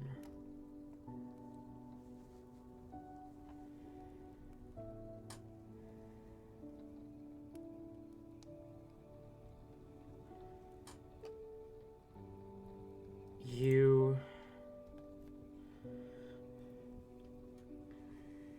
move through the halls.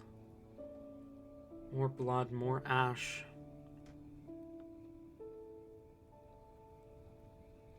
Hellebore, Heli, Talzin. As you make your way through the forest,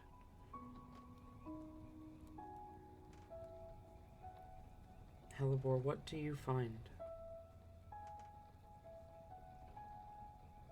She leads the others to a small clearing. It is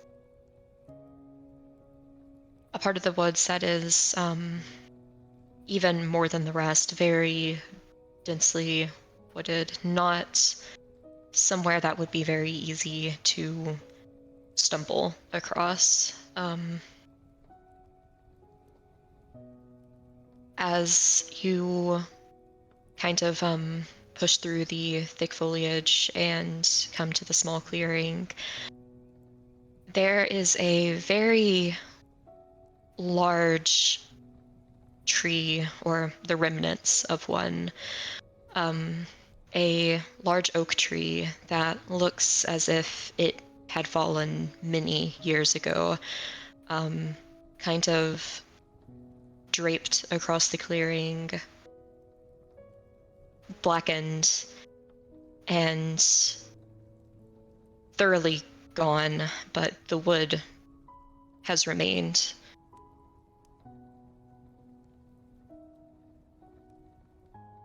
As she kind of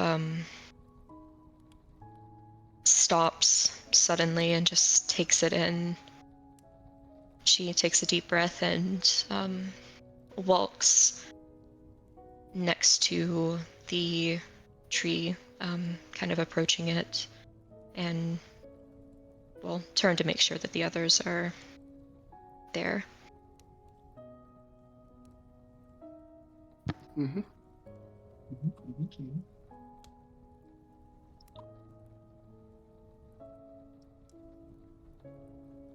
She motions for them to put the body down close to the tree, but not close enough where it would catch fire from any errant flames. And then just kind of stands looking in between,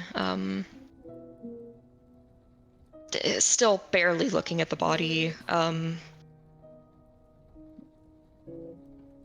She kind of still looks in between the two dead figures.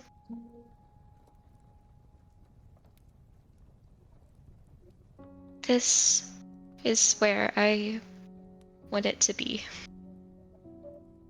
I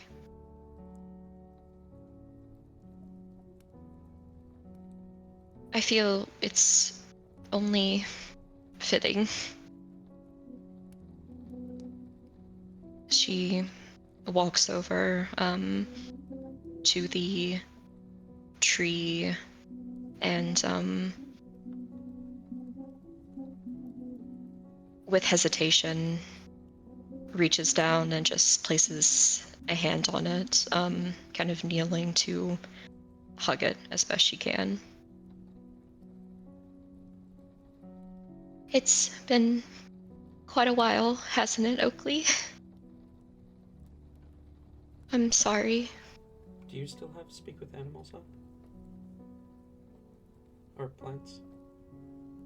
Well, it's a dead tree, but no, she technically can she can cast it at will now, but she's not really it's dead. She's not trying to speak with it. Fair enough. I mean, if you have anything cool that would happen though, then feel free to have that. But no, she kind of just leans down and rests her forehead against the tree. I'm sorry about last time I was here. You were my last, though I don't think that makes it any better. I'm sorry for not visiting since then. I know you and Mother were good friends, so I hope you'll look after her ashes.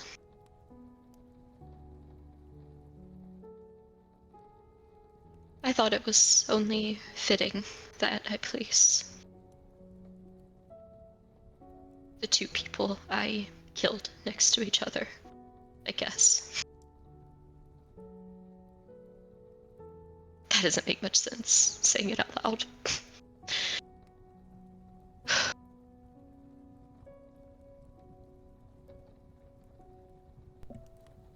I'm sorry that I had to exist. Helibor, you feel a presence. It's distant but familiar and comforting.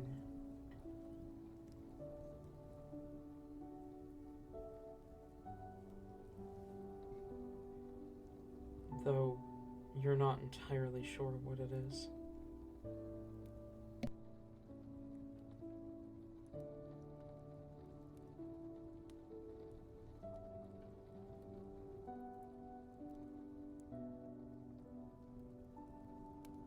She just holds on to the tree for a while longer. And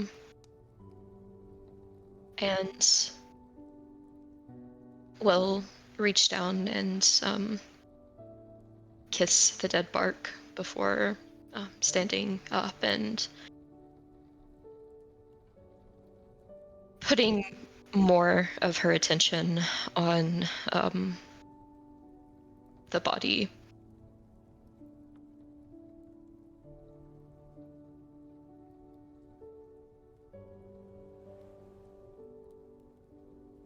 She will reach into her bag and will pull out one of the blankets that she keeps with her. It's a pelt. It looks like a wolf pelt. The only thing that Helipor brings with her to bed or wherever she sleeps for the night is this blanket. And she drapes it over her mother's body and then bends down, sitting beside her.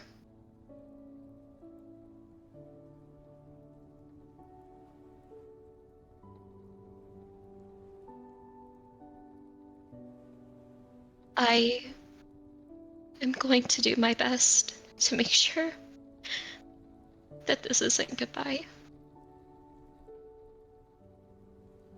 I know I've told you sorry every day since then. If you are able to hear me wherever heroic, amazing place you ultimately went to, but I am sorry. I'm sorry that I failed you. I'm sorry for not coming here sooner. I'm sorry that it's come to this.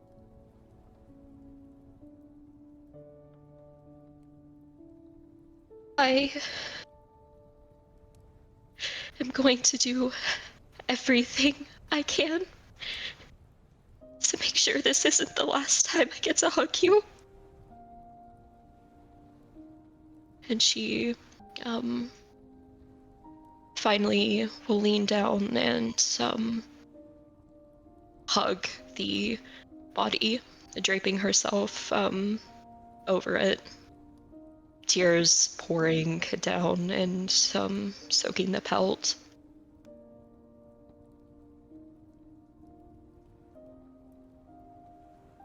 She There's a warmth. finally...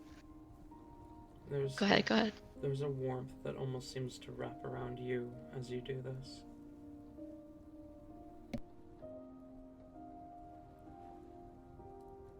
She raises her head up and will give a kiss on her mother's head, and make sure that the pelt is snuggled in tight around her before very shakily standing up.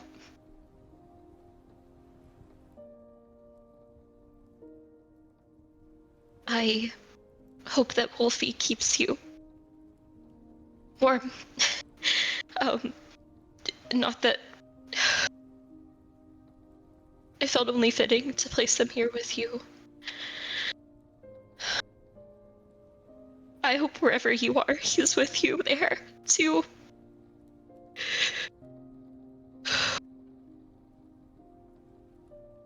I love you, Mother. Thank you for everything, and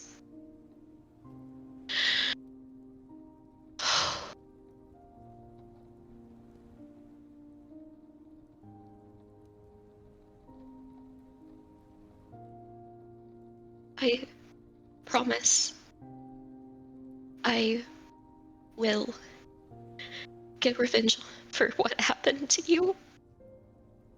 Or I'll die trying, and maybe I'll see you again. I doubt it, but I'm going to try to live and have you back again, and there's so much I want to tell you. There's so much that's happened. Farewell, for now.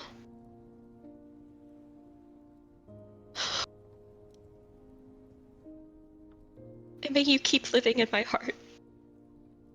And she, will turn around and kind of just give a nod, to Dan. When you turn around and look at him, you see tears kind of falling down his cheeks. Are you ready?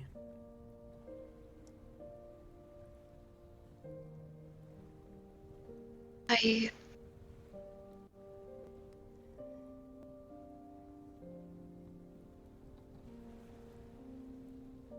don't want to see her like this, but I do have a request. Burn everything. Make sure no one can use her. But bring me back a lock of her hair, okay? Dan nods.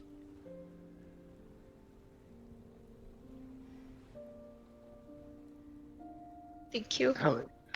Ellie will step forward. The whole time, Ellie has had a very conflicted look, like she doesn't quite understand what is going on, but she knows that this is serious for Hellebore, and she will offer her hand to Hellebore.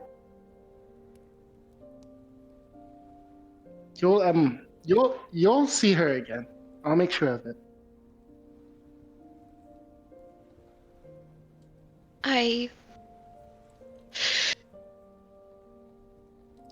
I'll make sure of it. Thank you, Ellie. This is really the best case scenario, isn't it? I mean, not with what's happened. We got her back at least, and no one can do anything. This is the right thing to do, right? Of course.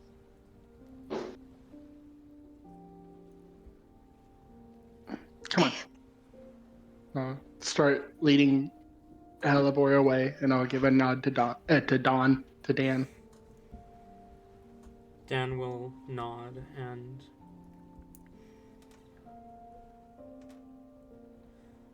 he will approach.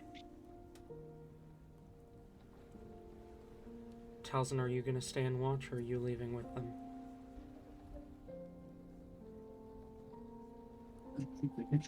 So I'm talking again. Got it. I think Townsend will give them both a moment and just watch. Okay. Probably processing some of his own stuff at the moment. You watch as Dan collects a lock of Amaryllis's hair, then places a hand against the fur coat, the pelt that Hellebore had laid over her, focusing his energy as hellfire releases from his palm and the scent of burning flesh fills the area. Dan takes a few steps back to watch as the body burns. The fire spreads faster than a normal flame, eating away at the pelt and the body, even the bones. It attempts to spread to the rest of the area, but Dan quickly approaches and smothers the flames.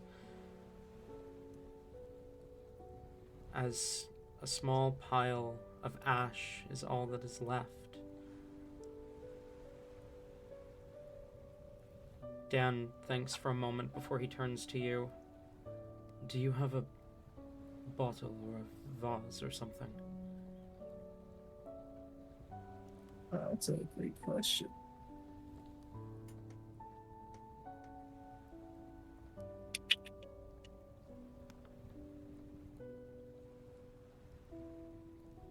Uh,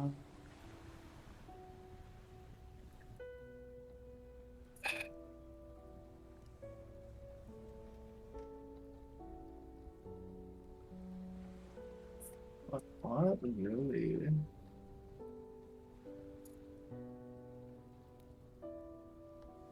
I mean, he's used potions before, so he probably has like an empty potion bottle or a couple of them at least.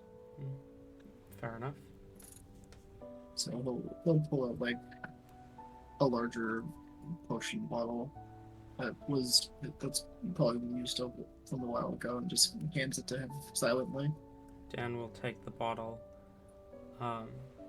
He will first kind of fill the bottle with some of the snow, heating it so it melts into water, and will kind of use that to wash it out. And then we'll slowly fill it with as many of Amaryllis's ashes will fit. He corks the bottle, kind of tucks it with the lock of hair, and will kind of stand for a moment as he collects himself before he turns and begins to walk out where Heli and Hellebore left.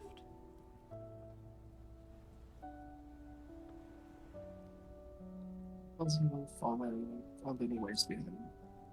Okay. Rain, are you back?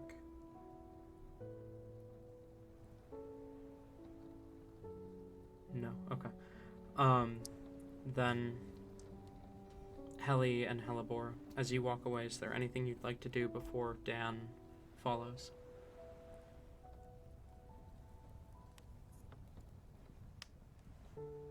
I don't think so on my end. Hellebore is just kind of collecting herself.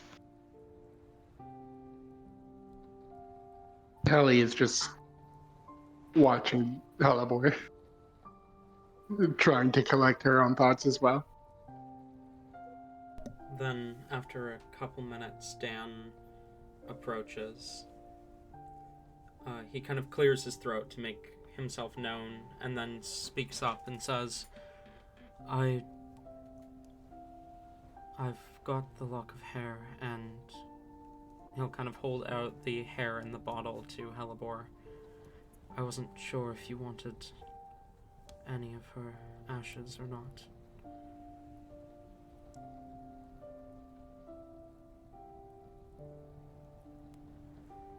Hellebore just stares at the bottle, unblinking for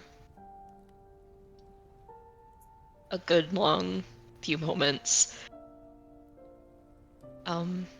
Before she kind of has to clear her own throat and reaches out and takes them. Thank you. I do think I want them. Thank you. He nods. If you change your mind, feel free to scatter them wherever.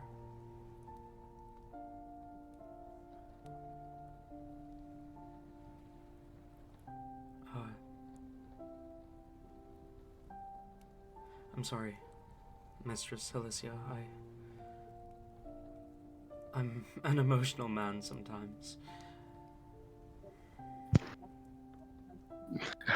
Ellie, like, not flinches, but like jolts a little when she is addressed because she wasn't expecting it. But she'll just nod, say, well, pull yourself together because stick around. We might need you to save Rain. Okay. Sounds good. He takes a deep breath. Fighting is something I can do. I assume Rain, Towson came with Dan. Yeah. Yep. Okay. Go on. Hellebore just like kind of blinks, almost like awakening from a dream, as she finally, with her head more clear, remembers the potentially very dangerous predicament that Rain is in, and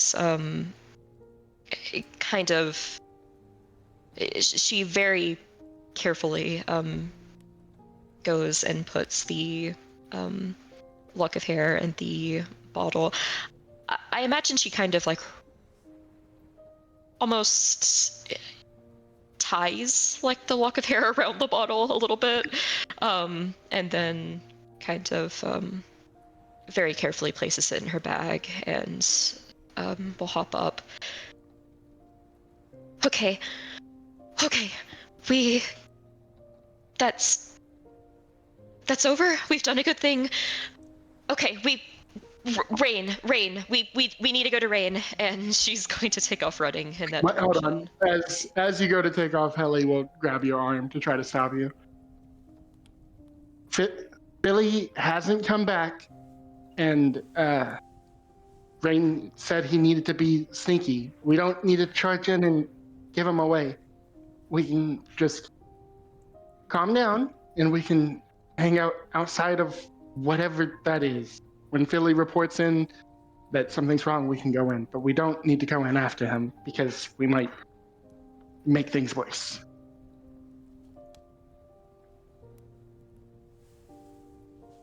She quickly opens her mouth to protest, but it kind of drops as she thinks a little bit more and nods.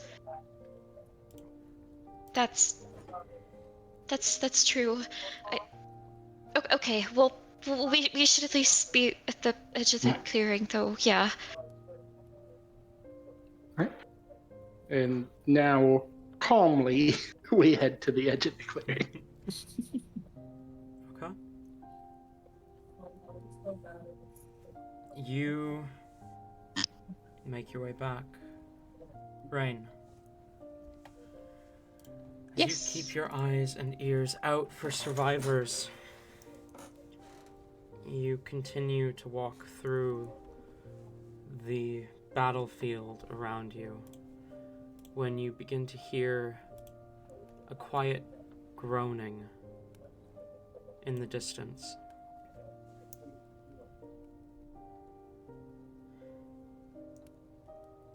Locking in on that noise, Rain will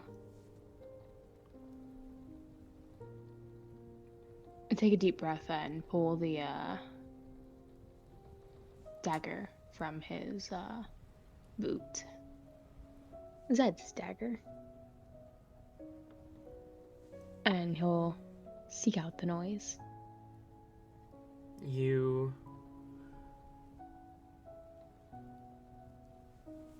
follow the familiar halls, and as you approach the open door to the room that you once stayed in, the room that you would return to every night and try and forget about the screams of your friends and family. The room where the bunks of all of those like you and Nyx and Zed were kept. Your eyes immediately flit to the sound of the groaning as you see a black-skinned tiefling clutching a profusely bleeding wound where his neck meets his shoulder, his eyes still glowing red. That necklace on his neck and a glowing purple shield hanging loosely on his arm. An arm that seems weak, possibly broken. As Nightbloom's eyes flit up to you, He's invisible. He is invisible. you are right.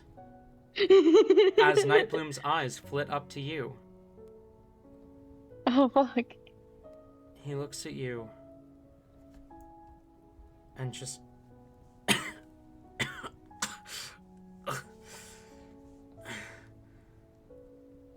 Rain takes a moment. Oh, good. You here to kill me? Rain takes a moment, looking between Nightbloom and the dagger. Taking a couple steps forward. Stay back. I can still kill you with a word.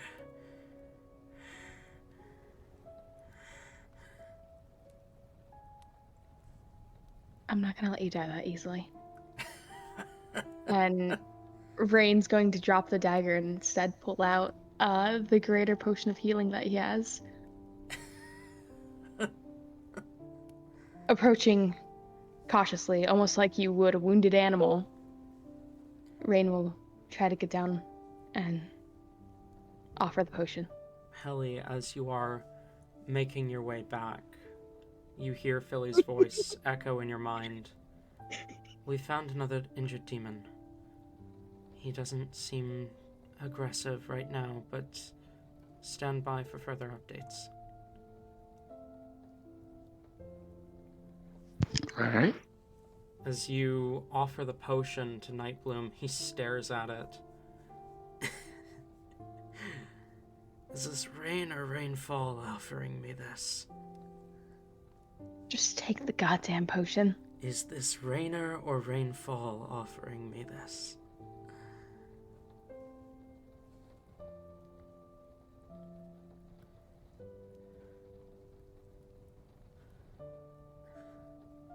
Rainer. He nods. You're too stupid to... He takes the potion and will drink it. He does have to pull his hand away from the wound as you see it kind of gush blood. When that happens, Rain will be like, wait. Here. And he will go to pull out, probably honestly, his scarf. He'll use his scarf to try to staunch the bleeding.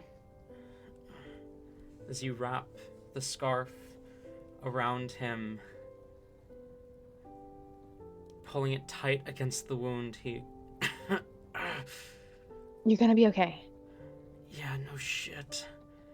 If I die here, I go back to the abyss. Both of you are going to be okay. Your brother is long gone at this point. I refuse to believe that. He takes the potion and drinks it.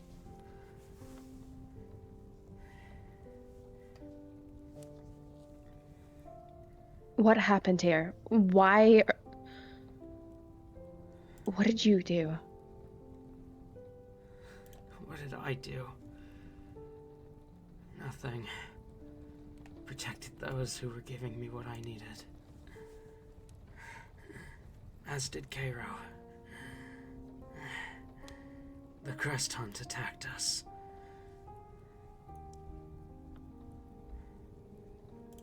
Two of their independents. Do you know which ones?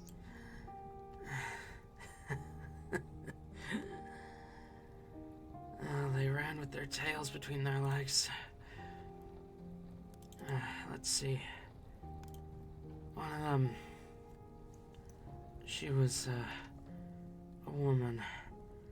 Pale-skinned. Green eyes, white hair. Dressed in bones. Wielding the strongest necromancy I've ever damn seen. And her crest was so much stronger than anyone else's. As if she were blessed directly by the god of death. And the other. White hair, pale skin, red eyes, dressed in a black overcoat. The woman, she was called the Princess of Death. She called him Gambler's Luck.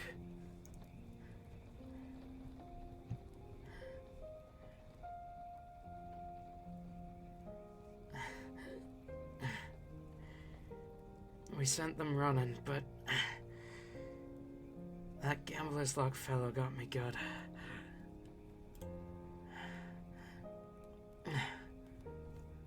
It looks like it. I don't know what happened to Cairo.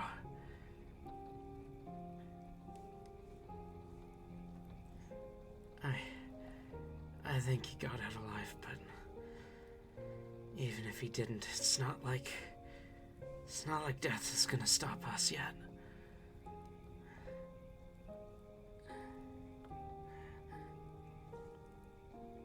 Us vampires are just lucky that none of the Dark Ones were here.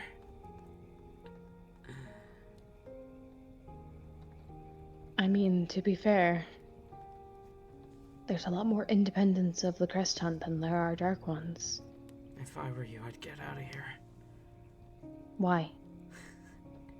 Princeps was supposed to meet us here in an hour. I don't think he'd take kindly to your presence. Why are you telling me this?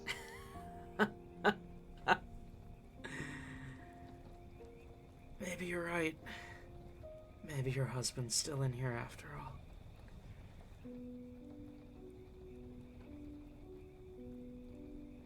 Or maybe it's 'cause I'm a demon. I only fight for my own side.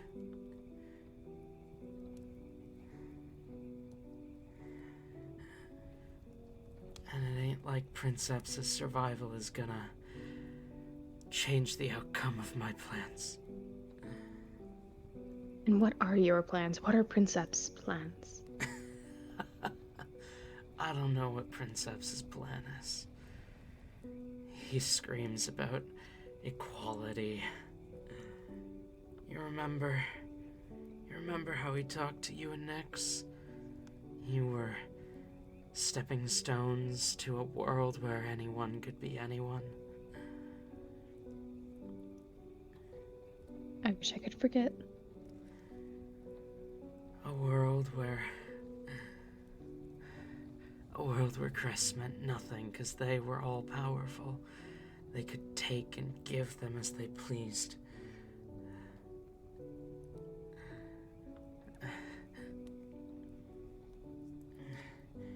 Where the circumstances of one's birth are irrelevant, and loyalty to the Cursed Ones was all that mattered.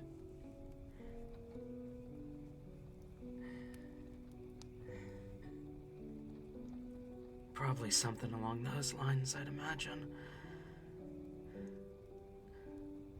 But we're helping him, and he's helping us. And what does he have? What do they have that helps you? The crystals.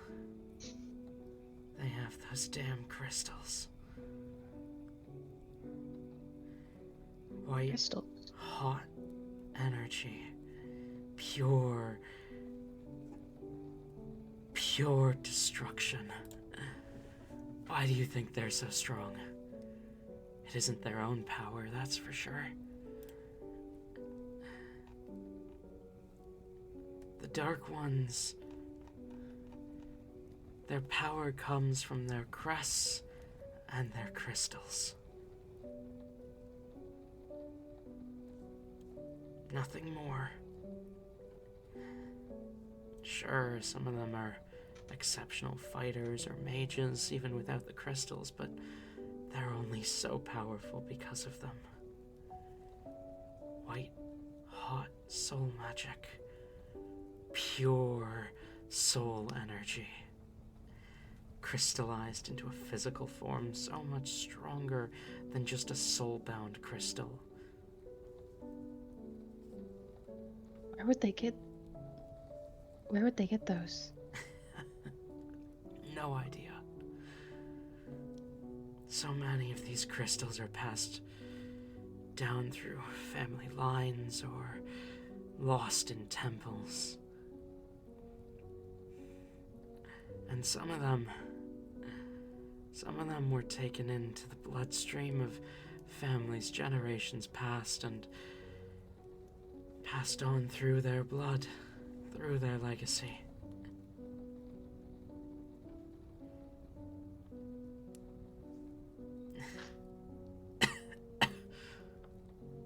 Princeps is coming.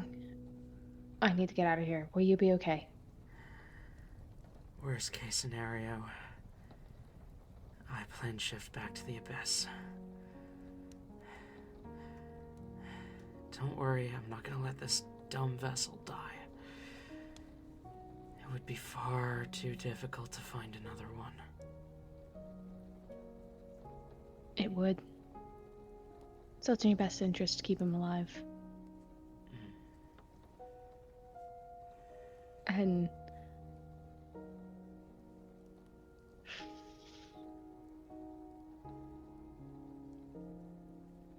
The Crest Hunt, no. they called us heretics.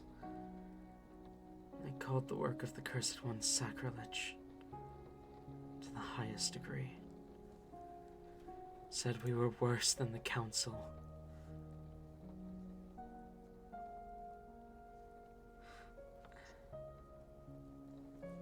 I'm gonna see about doing something really fucking stupid. That's probably not gonna work, and it's gonna end badly.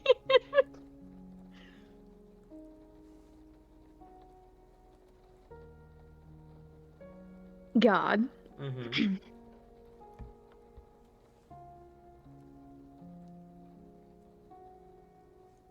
It's just that you just that you know. Alright, advice real quick from God. Is it a stupid Oh, boy. idea to attempt to try to take the necklace off, the amulet off?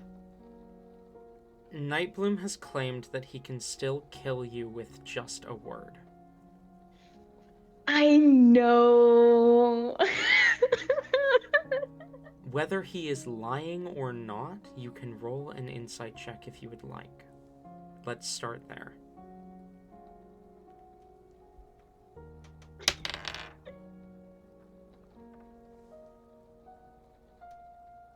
Hello, comes back to Rain dead again. Oh my fucking god. Okay, that is gonna be like a 19. He spoke it with a conviction that felt like truth. But you know Nyx. Nyx was nothing if not an incredible liar. There's a reason he has the crest of deception. And if this demon has even a fragment of Nyx's ability to lie, it's entirely possible that you're just not seeing through it.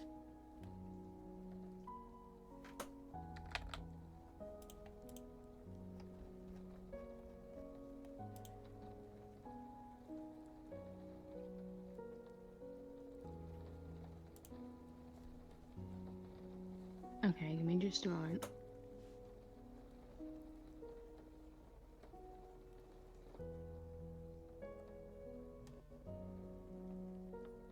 Hold on, I need to double check something really quickly. Let me go to my notes real quick.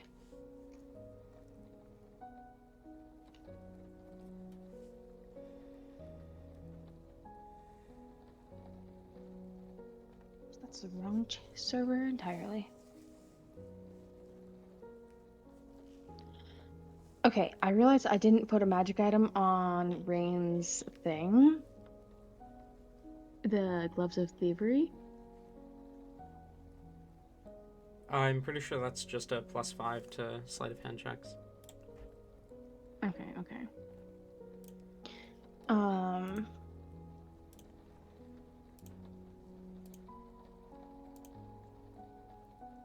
Rain, while still kneeling, will continue on with. Well, if Princeps is headed this way, I cannot stay. And he's going to go attempt to take both. He's going to go to take the scarf back, but at the same time, he wants to try to get the amulet off as well. Okay. Roll sleight of hand.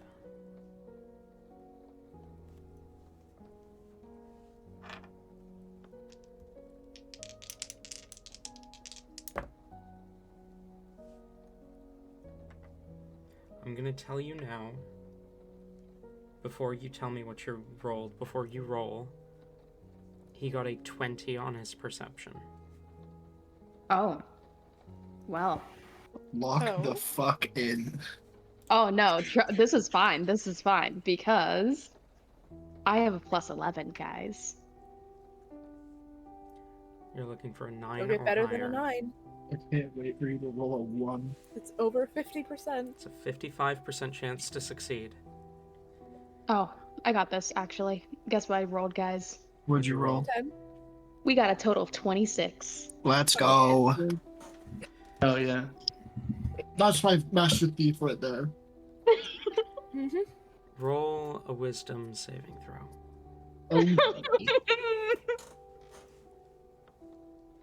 Come on, make it a good one.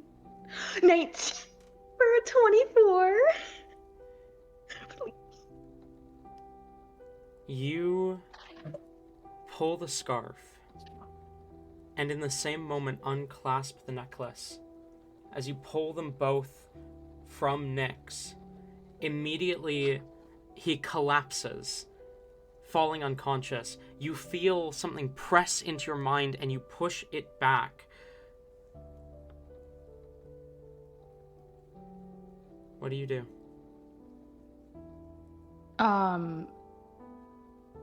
With the scarf, Rain will pull the amulet off entirely, kind of like do a half lazily hurried wrap around the amulet with the scarf and toss it aside, putting pressure back on Nyx's neck. And he is going to pull... Oh god. Sorry. Helly, as you kind of reach the edge of the clearing, Philly's voice presses into your mind again. The demon just stopped being a demon?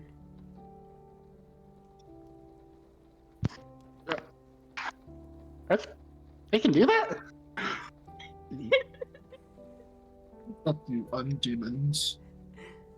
As Yes, undemon's your demon. as Nyx kind of collapses against you, you put the pressure back on the wound, you toss the amulet aside. Rain is pulling out his other 3 from his bag of holding. He's summoning his other 3 potions of healing, and he's going to, making sure that Nyx doesn't choke on it or anything, try to give all 3 to Nyx. Okay. It hopes. It's a lot of healing potions, but you know. Okay. It's for your husband. It has to work. You pour the healing potions down Nyx's throat, careful to make sure he doesn't choke.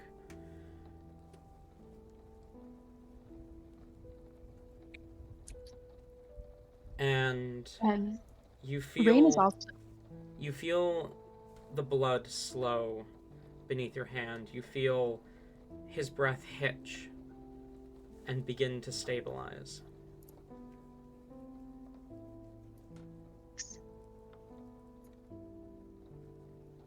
Nyx, you're gonna be alright.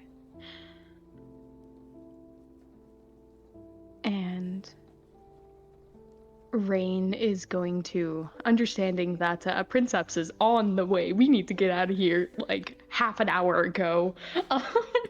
he is going to look at the shield, knowing that they have quite a journey back up, and they need to go. He's going to take the relic and put it in his bag of holding. Okay. The Along with heavy, any other- heavy shield is difficult to maneuver, but you do manage to slip it into your bag. And he's going to, with any other surrounding things, the empty bottles for the potions, he's going to put all of it in his bag. He's not going to put the cursed amulet with the scarf, wrapping the scarf in the bag. You turn your attention to look at them, and they are gone. Oh, fuck, the scarf and the amulet. Fuck. Oh no. Aww. Oh no. Not the scarf. And Rain is going to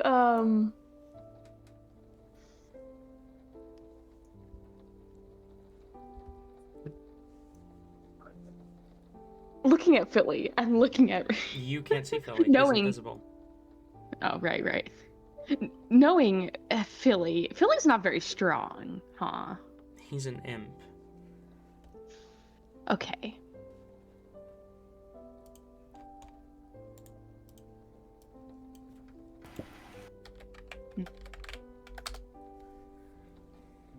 God, I have absolutely no idea if this would work. He has a To 6 make- strength, by the way. Just To make Nyx's body lighter, can we put like most of him in the bag of holding?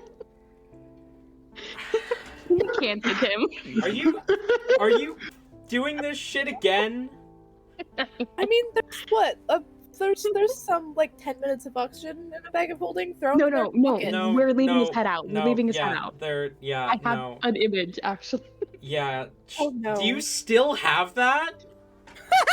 I do. It's in the Nyxitis server, so. Of course it is. Yeah, go ahead and send Okay. that. But, yeah, Oh, boy. I let you do it once before, I'll let you do it again. Thank you. It's I'm pretty sure this happened beforehand. So the thing I'm referencing happened after, but they're doing a honey stand again. No. Because Honey Stand, they were all the way in the bag. That's right. Honey stand. There was like 6 of them all the way in a bag. This is not a Honey Yeah. Stand. That's true. This is a Cantig and fucking Drod's brother, This whose is so name fun. is evading me. I do not remember what the name of Drod's brother was. This is some Nyx Nidus shit. Not even next gen. Nyx Nidus. Jeez. Oh gosh. Let me. I'm trying to find the image right now. But anyways, we can also continue. Rain will take this opportunity to kind of still cradling and trying to keep pressure on Nyx's throat to just ensure that like they're not going to die, and pretty much cradling him, his head in his arms. Cradling, like, shoulders up. The rest is in the bag. Yeah. Rain is going to call out to Philly. We need to move now. You hear Philly's voice sourcelessly as he responds, "Understood." And Rain's going to go ahead and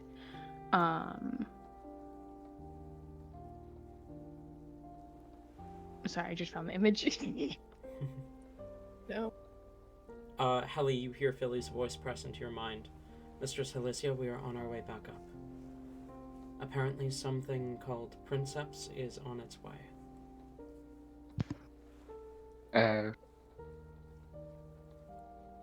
I don't know if Helly knows who Princeps is, I don't think so.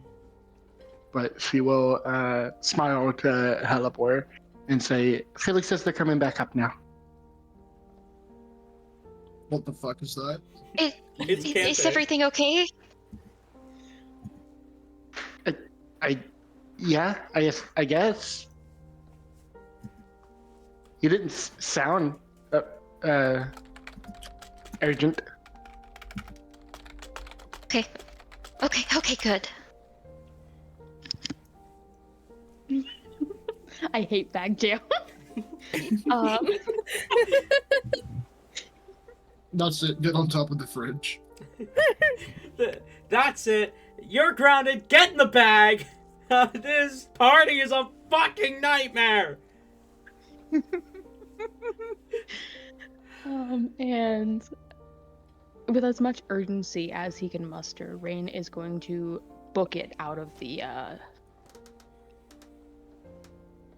Okay. out of this place. Isn't Rain still invisible? He didn't drop the invisibility, did he? Correct.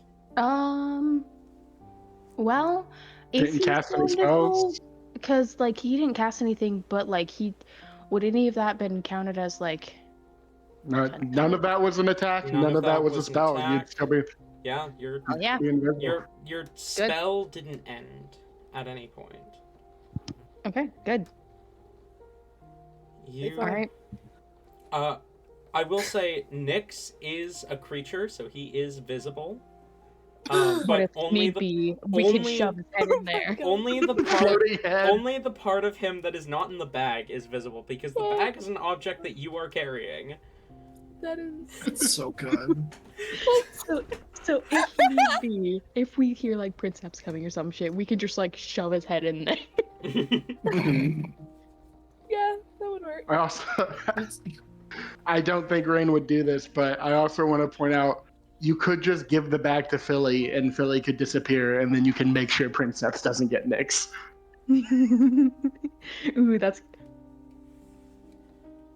Hold on, Rain smart, and but that's Nyx not could Rain both smart. get in the bag. Rain and Nyx can both get in the bag if they need to. That's wild. Oh my god! That is fucking genius, actually. I think you're overcomplicating this.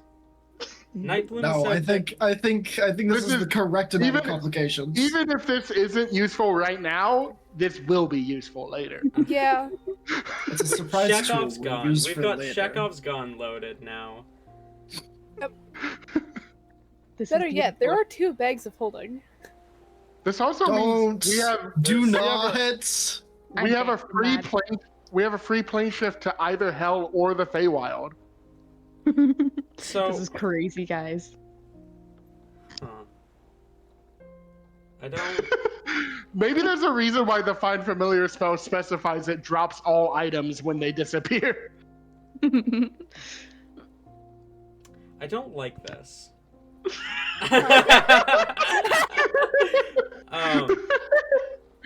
Maybe there's a reason, but you know, Maybe God there can is a also reason. say that just doesn't work. You know, it is Um, God.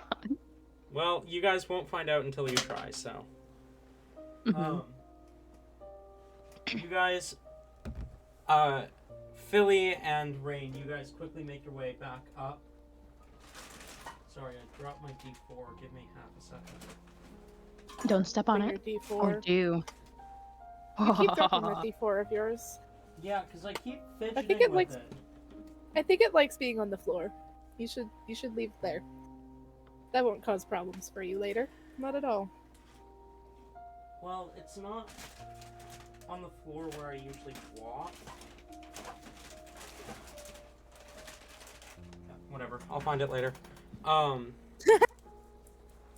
That's dangerous. Like I said, it's not where I usually walk, so it's probably fine. Now.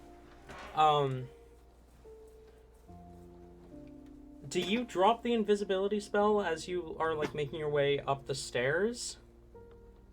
No, he's gonna keep it for as Okay. long as he possibly can. Trying to How- figure out why he would. Heli, Helibor, Div, Talzin, you guys see a floating unconscious head suddenly come out Boy. of the bunker. Shoot that head. I feel like Fireball. no hesitation. Hi, cat. It's a baby.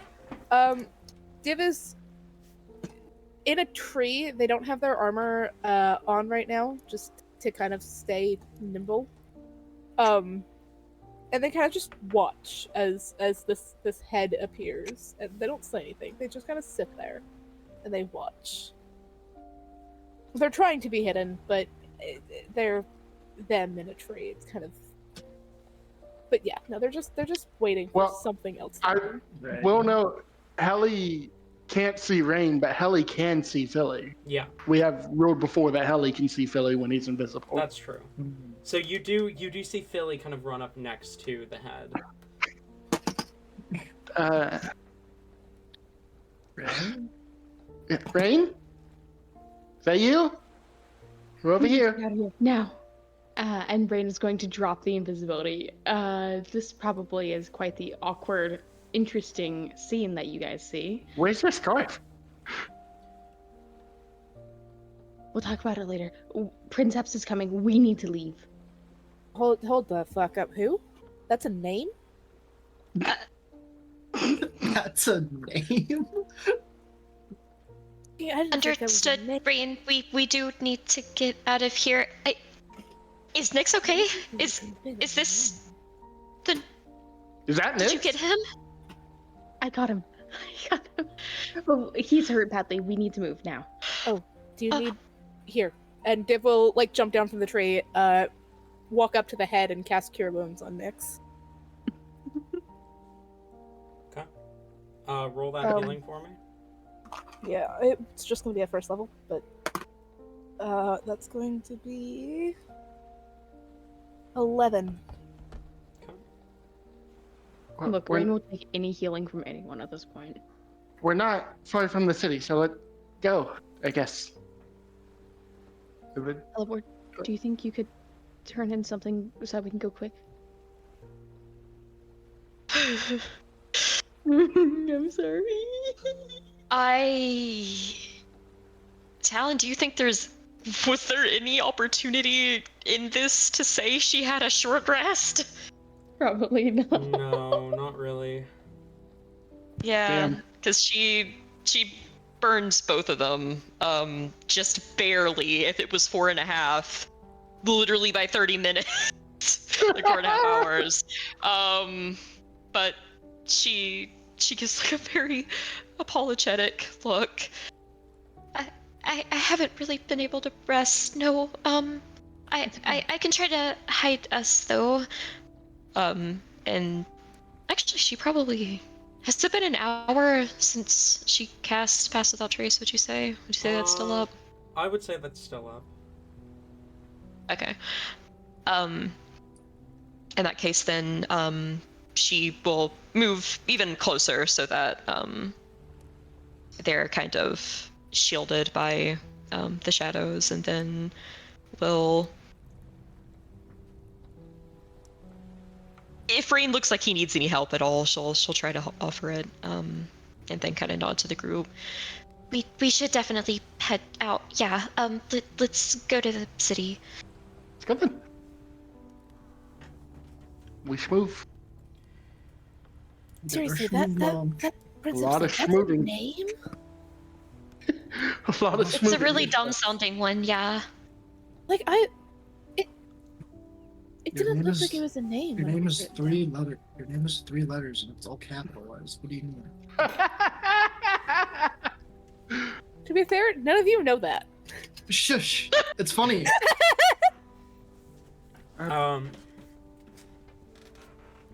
Can I have perception checks from anyone keeping their eyes peeled? New insult. Your name sounds like it's all capitalized. Oh my god. Rain is very much keeping an eye out. Like he's keeping Mhm. all eyes out. He's Perception. growing like 5 extra pairs just to help out with the eyes. Rain becomes a beholder. Wait, that was a 24. perception, right? Perception, yeah. 24, gotcha. 27. 22. 27. Okay, I have 3 here. Helly rolls a 2. Philly rolls a 10, and Dan rolls a what is your modifier, Dan? Ooh, Dan rolls a 23. Okay. And I have 2.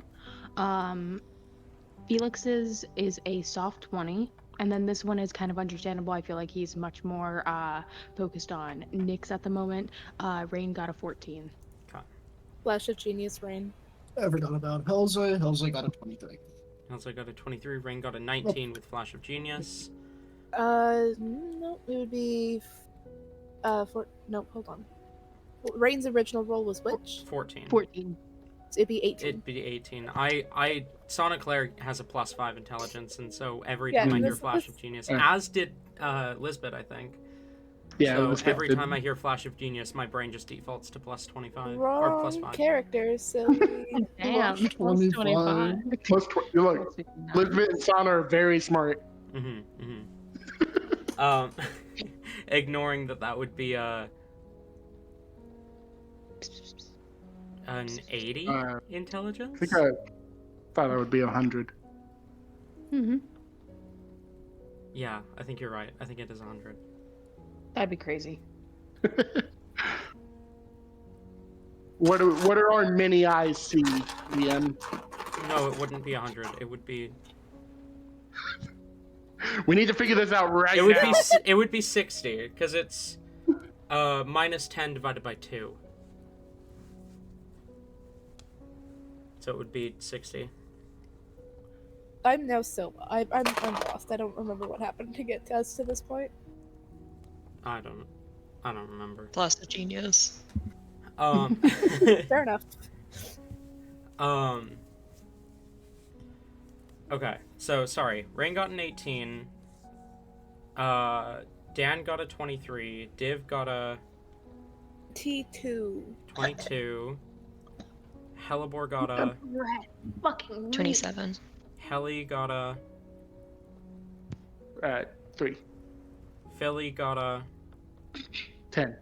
Talzin got a. 24. Hilze got a. 23. Felix got a. 20. Overall, pretty good average.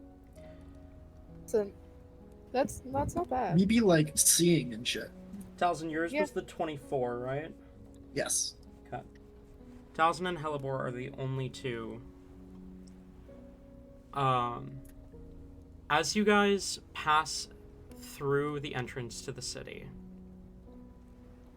Hellebore and Talzin, you both notice out of the corner of your eyes someone see you enter. In particular, their eyes flit to Rain, and they fade into the shadows. They kind of back away out of sight. We're being watched. Rain will freeze for a moment. No hesitation, just we're being watched. Hearing that. Someone just watched us walk in and disappeared. Hearing Oh, that, Rain joy. freezes in fear and look Keep- around. Keep walking, keep moving. Just Don't keep- let just them know you keep see moving. We're me. looking at you, Rain. It's probably just one of your people. Like, celebrating that you're back. I want to point out, as we get to the city, Helly will command Dan to look more mortal, so he can cast Alter Self to look like a mortal. He casts Alter Self to look like a well-dressed elven gentleman. Oh, schnazzy. And Rain is going to, in the city.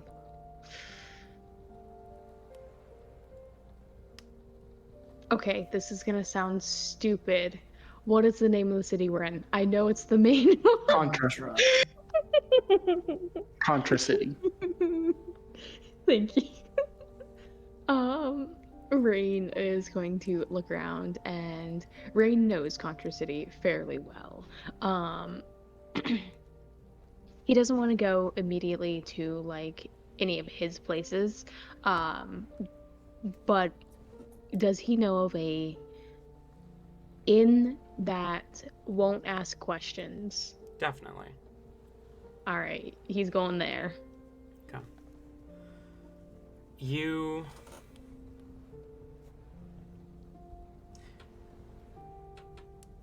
approach a tavern, ironically called the Devil's Wing.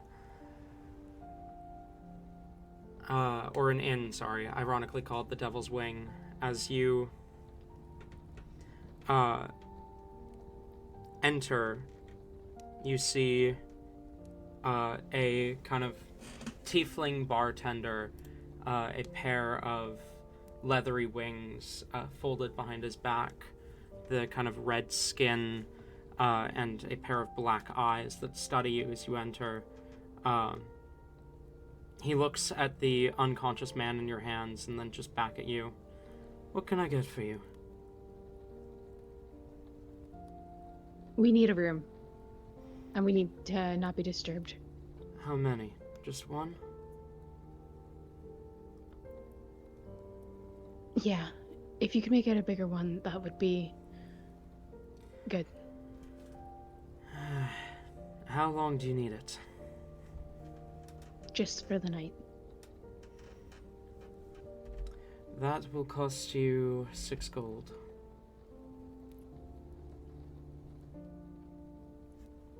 If Rain no one will- steps up. Oh, Rain will hand over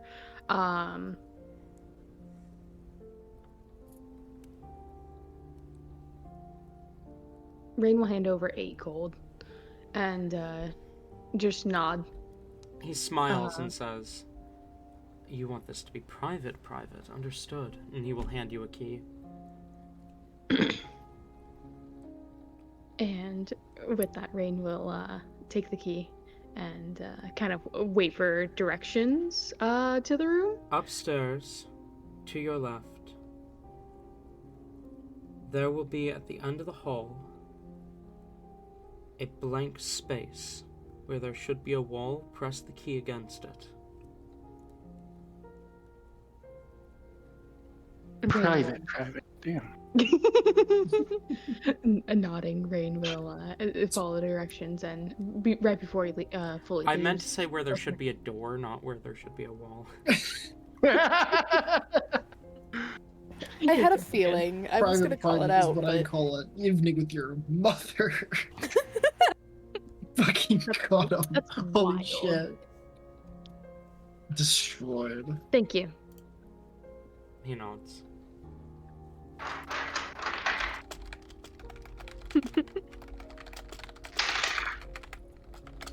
Would you get to the room, I assume? To that room. Rain's gonna get into the room. Right, is this a dome conversation?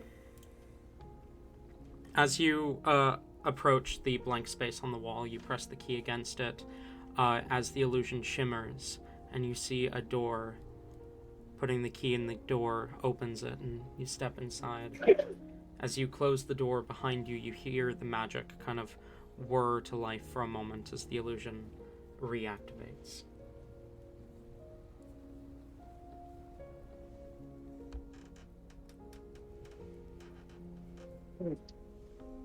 How The big? question again. Thousand's already in the midst of doing it as you ask. Oh wait, hold on. How big is this room? About 20 by 20, give or take. Yeah. Okay, can Rain Big secret private room? hold a hand up to Talza and say, "I've got this one." Towson's already got the knife pressed against his thrust up against his hand. Is just like, what? Up against his throat? Damn! I said first of all, I messed up saying wrist. And just let's not go that far. Let's just do hand. Towson casting big spells. He just stabbed himself in the throat. Fucking good. Rips out his carotid artery. Just tears off his beating heart from his chest. Rain. Go on, Ray. Rain's gonna cast Mordecai's Private Sanctum, making it fit the exact dimensions of the room. Damn. Okay. And now we can't be perceived at all. Gotcha. Nice. Alrighty. How long does that last again? 24 hours. Ah, Nice. So, Rain? do we want to take the man out of the bag? Going Pushes into him one of further the- into the bag out of spite. How is he a man again? Was he not a Um, man before? Clearly mentioned a demon becoming not a demon. It was a possession. Joy.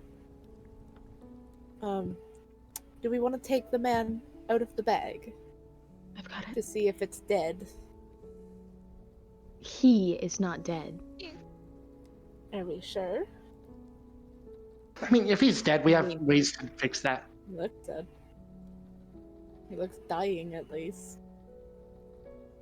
Div, please stop. Rain is like staring with a blank face on his. Div isn't actually looking at anyone. They're looking at the head in the bag, kind of trying to calculate something. No, feisty today. Oh, I would. Dib's zombie urges are about to come out. He's looking at this head like. A zombie. They're the opposite of a zombie. So, okay, This is always whether he's dead or dying or what, Rain, are you gonna explain at all what happened? Hold on. Give me a fucking moment.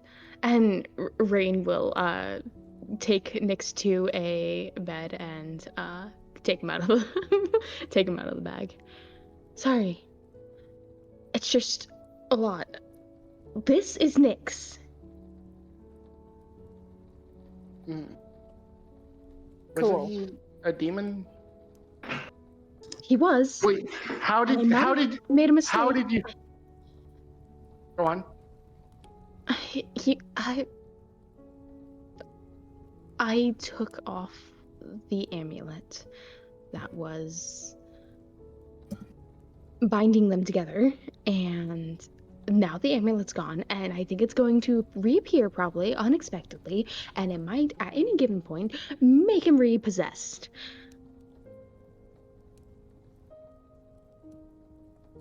And it took my scarf. Son of a bitch. I'm kidding. It is Do you- weird seeing Rain without a scarf. It's uncanny. This isn't right anymore. I do like now granted, like underneath his scarf, it's not just bare necked or anything. He's actually got bandages wrapped all the way around. So you still don't see anything. Oh my Is god, this- twinning.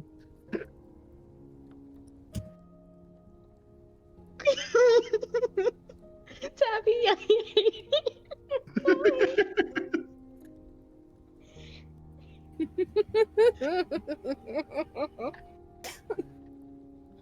What the fuck are you two on about? The thing Tabby sent. Div is going to cast Cure Wounds at third level. When next. Okay. After, seeing that there is in fact an actual pulse. Because no one was answering if he was dead or not. Oh, sorry, my bad. I feel like two people answered that question.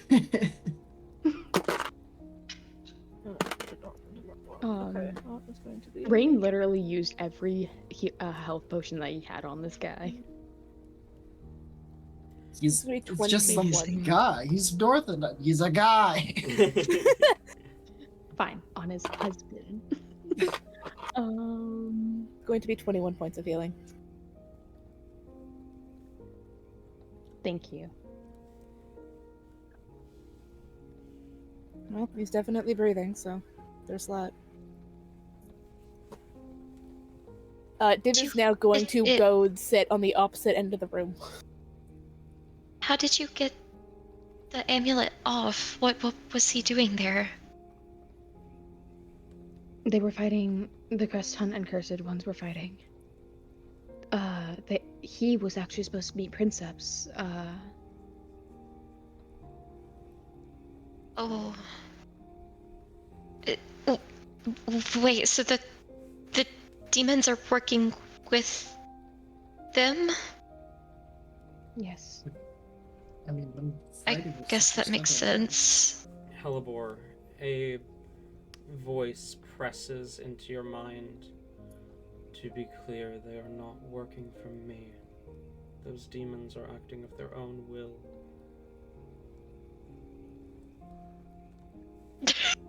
She just gives kind of like a, are you fucking serious? Look up at herself. Well, yeah, I would certainly hope they're not working for you. That'd be a really big problem. Everyone side eyes Halvor. Helly, you hear Philly's voice kind of press into your mind. Not now, obviously, Mistress Alicia, but when you have a free moment, I need to discuss something with you in private. Oi, interesting. Ooh. Helly will nod and just keep watching what's going on with the party.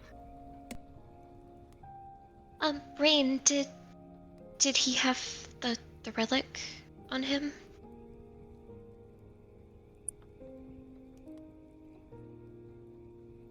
Rain If you takes didn't a unstrap the shield, it would still have been attached to his arm when you pulled him out of the bag. Rain did take the Yeah, shield. Yeah, he did. specifically, You're right. and- Yeah. I remember that Yeah, now.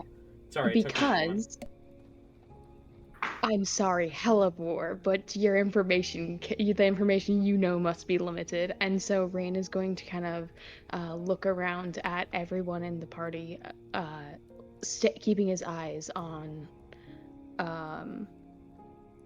locking eyes with Helly, and he'll say, "No, there was no. I don't know what exactly where it could be right now." Insight check. Insight that. Rain roll deception. Do I get advantage because Yes, she's please, yes. because of the locked eyes? Please. I will allow it.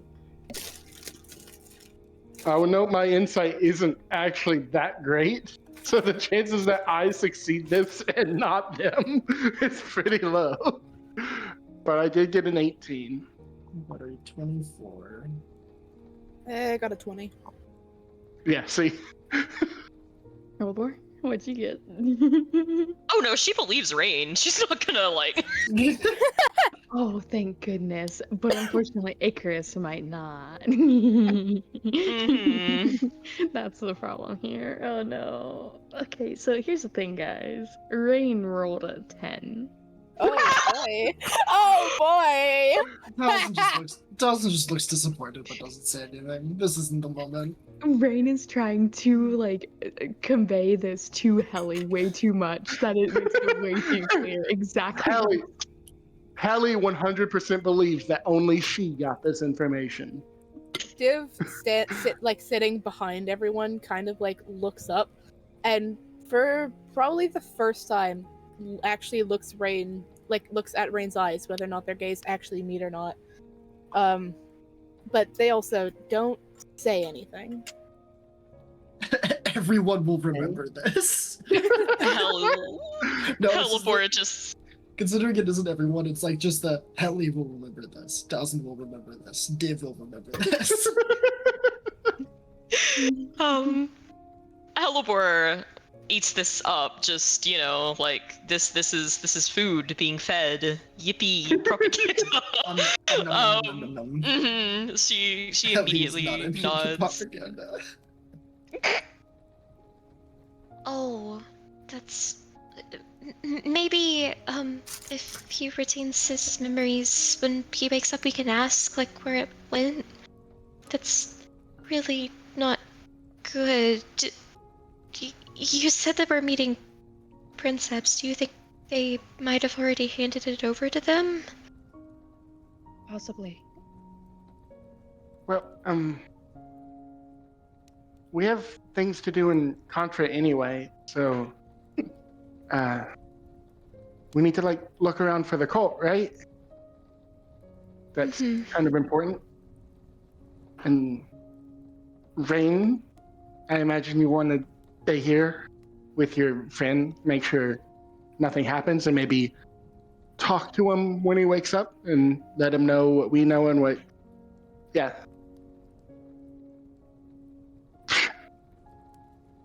Yes. And Ellie turns away. It was good job.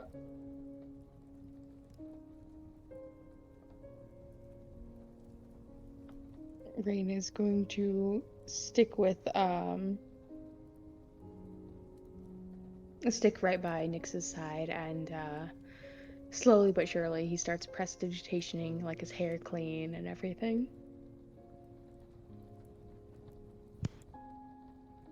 Yeah. Well, let's go look for clues, gang.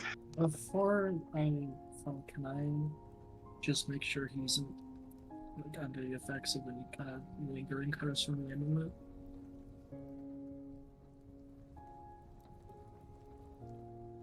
Just to be sure. Is that a question to me or in character? That's a question to Rain. Okay. Rain will give a nod. Okay. Makes sense. This might look a little gross. Tells him kind of like nicks his hand a bit with his knife, then walks over and does like a small incision to like Nyx's arm or something, and pushes the two wounds together, and using his blood to kind of like float into Nyx's, and then if there's a curse, when he pulls his hand back, the blood he pushed in comes out like a darker color, and then turns to dust. That's only if there's a curse, though. If You're not, it's casting like, Remove Curse? I'm casting Remove Curse. Then indeed, as you pull back the kind of darker, it was dark blood that turns to dust? Yeah, it's like it comes out like black, forms like a solid orb, and then just turns to ash. Then yeah, as you pull your hand away, black blood comes with it and turns to ash as you pull it out. Sweet. You get rid of curses and you trade them for bloodborne diseases. It's magically protected. Yep. First of all, it's enhanced.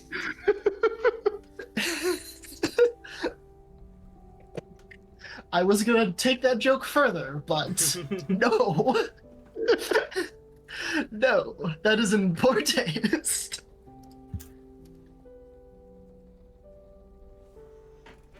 So I will keep my mouth shut until them just kind of nods. It's like, okay, I'm ready to go.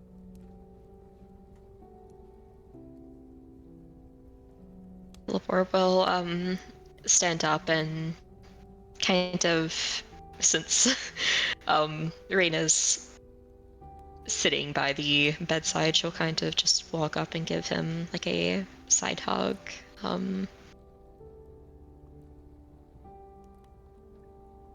Lingering long enough that it kind of makes you question whether she might also be doing this for her own comfort a little bit as well.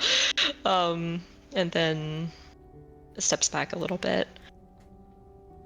Let us know if anything comes up or if you need anything, Rain. If there's like supplies or anything you need, we can pick that up for you. I just so I'm not keeping anything from you. We handled Mother's body. We decided that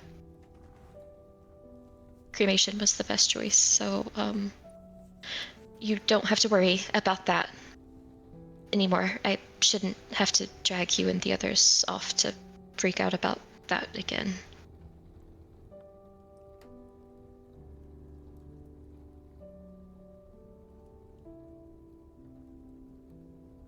Rain will give his full attention is pretty much on Nyx right now, but for a brief moment he will turn to return the hug and nod, understanding that Helipore is also going through some shit right now. And he'll just say, I'm sorry you had to do that again.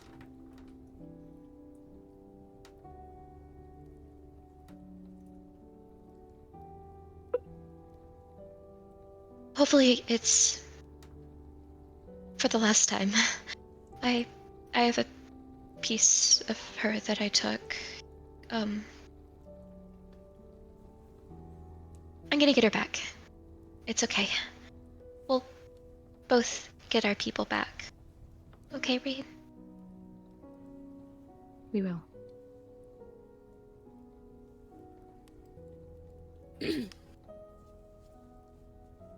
She smiles and will walk out with the others. I'm gonna leave Dan with Rain Okay. and tell Dan to, he's got a sword or a spear. He knows what to do if anything goes wrong. Dan will nod and stand guard in the back of the room. It will hesitate, but will also. They won't be the last one to leave. But they'll still leave. As you walk out,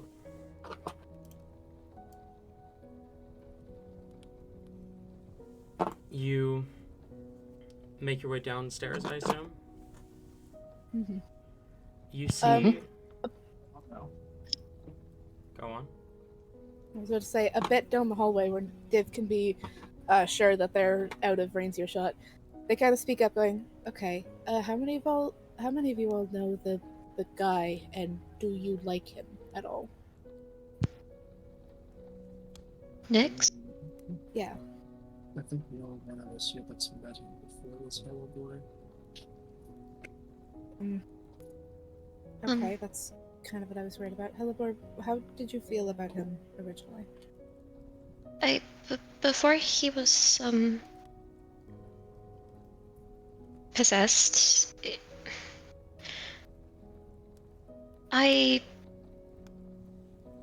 he's been through a lot, just like Rain. They both still struggle with that, I think, but he means a lot to Rain, and I don't think he's a bad person, if that's what you're asking. That's not... I'm trying to gauge your mental state here. There is no soul in that body. The body's alive, but there's nothing in it. Not that I can tell. How can you tell that? How do you just know? Trust me. Mistress Helicia, that was one of the things I wanted to tell you. There's nothing left behind his eyes. If something does wake up, then that's a problem. Just didn't want to say that in front of Rain yet. Yeah, fair enough.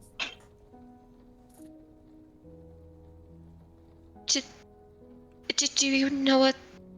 Is there any way to bring it back? That's not a question for me. I just know that it's not there. Well, I mean, that's not... Vampires don't have souls either, and they keep memories. Yeah. Maybe... There's a chance his soul might be elsewhere and just, like, trapped, but I don't know. All I know is it's not there. If it's gonna be anywhere, it's gonna be in the abyss. I didn't catch that, Tate. What was that? If it's going to be anywhere, it's going to be in the abyss. That's... makes sense.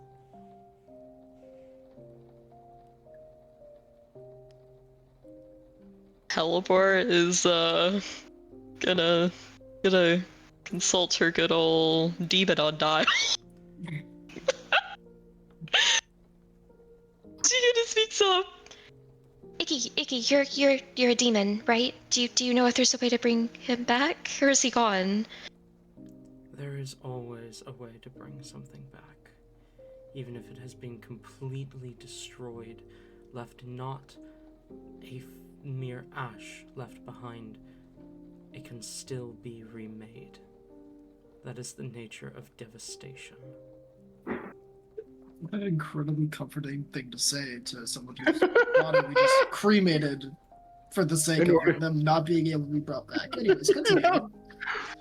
Yeah. Worth noting that specifically for, spells that require a piece of the body, that is why she took the hair. but she, like, flinches. Okay, is there a reasonable way, like something we can actually do? If his soul is in the abyss, it would not be easy. But if you found the demon in possession of it, and managed to kill them in their home, or break whatever bonds he has to that demon, it would release the soul. From there, to return it to the body is a simple resurrection. But that's if the soul is in the abyss. It's usually where demons send them in situations like this.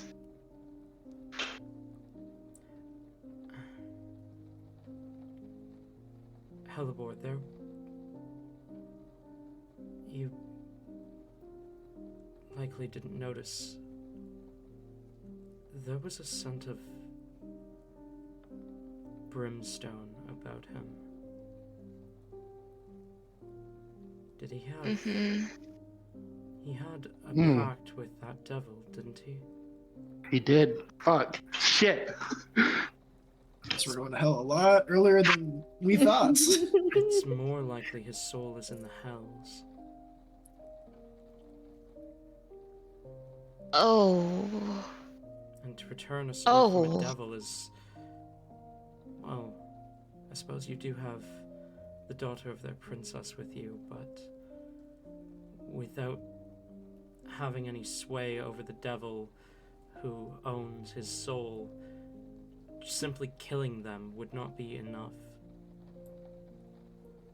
They already died, though. I think that was the whole like reason he was really mad at Rain, because like the devil that I accidentally let free like killed the other one, and then What? What are you talking about? this is all internally. She's not saying this out loud. I'm sorry. Oh, I thought your side was out loud. My bad. No. She's saying this in her head. Okay. That is true. But usually a devil's contract will have stipulations as to who owns the soul after their death. It becomes a tangled mess. And if there was no owner, no backup owner stipulated in the contract, then anyone could have claimed it. Typically, it will be claimed, all souls owned by a devil will be claimed by that devil's killer, which means there is a non-zero chance that your friend belongs to Kiana now. Fuck. Oh. Mm-hmm. Oh no. Okay. No, this is better than the Abyss option. Helly, influential. This is What? not even. Words. She Words. has like. What? Words. Use them. Use the words. Well, look, she's getting to it. She's about to say it out loud. Calm down. Hold your horses. Hold your horses. She's coming to it. It's Hellebore. We know she needs several moments to sputter out nonsense before getting to the point. Yeah, exactly. She. There's a bit more nonsense. Before she just kind of nods to herself. Thank you, Icky. That was helpful. Okay, so wait, hold on. You go, Helly, sputter out some nonsense. Helly asks you to clarify, and then out of character, you tell me, No, that was... hey, give me a moment, and then you address Icarus again. No, Okay. honey. All of that was still internal. She has not spoken aloud yet. I'll let you know, holy moly. You said my fucking name! Yeah, she was saying it to Icarus. I get it, go on. I misunderstood. Okay. goobers. The fucking two of them. Now, Jesus Christ. she she takes a deep breath and is going to speak aloud.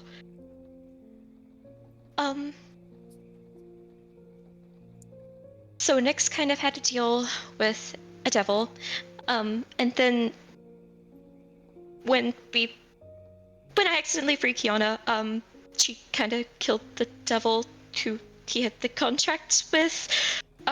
So Icky thinks that he's probably in the hells, the soul. Possibly owned by Kiana, but maybe they were like really smart and they like told them to do it with someone else. Talon, did we get the devil's name? I feel like we did at some point. It was Zoran. Zoran, does that ring a bell? Do you know them, Helly? Helly, roll a history know check. them?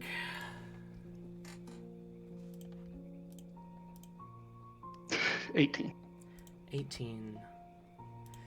You do. Zoran was in charge of a mission not too long ago. She was supposed to go and claim some souls for her master Regdrel, the archdevil of dehumanization, who had who had used loopholes to break out of his contract that they had with him. She went to the forge where these slavers were, killed the owners, and then never came back. The souls were sent to the hells, and then she just never returned. Until basically 2 days before Kiana showed up. Zoran finally returned. She returned, though. Yeah, I said never, and then realized that was the wrong word. So, but she didn't last return when I she was know- supposed to. Last I heard, she's still alive. Last you heard, she had returned to the hells, and then Kiana showed up, and there was panic, and you haven't heard anything about Zoran since she returned to the 6th circle. Okay. Zordon worked for Reggie, so I mean, if Kiana killed her, Reggie might have a standard in his underlings' contracts that any souls go to him when they die. So we could ask Reggie first before assuming Kiana has it. True. Wait. If devils like die on the material, then they just go back, right? So Oh, yeah, they just go back still down. there. Well, Zordon, I mean, I know she came back, but like that was just before Kiana came in. Did you talk to someone? Did someone tell you that Zordon died? Zoran. Did Kiana tell you? No. Zoran? Zoran died? Well, Kiana this is said that she even would easier. kill them, and then, like, oh, okay, she might have actually done it in the hells then, I guess, since she was going there. They might be, like, dead. I mean, the 6th circle is pretty protected, so if Zoran's still alive, this is even easy. But my bet would be Reggie has it in his underlings' contracts that souls go to him, and if he doesn't, then yeah, Kiana probably claimed them. Can you ask if they can let them go? I look to Philly. After our conversation, Mistress Alicia. All right.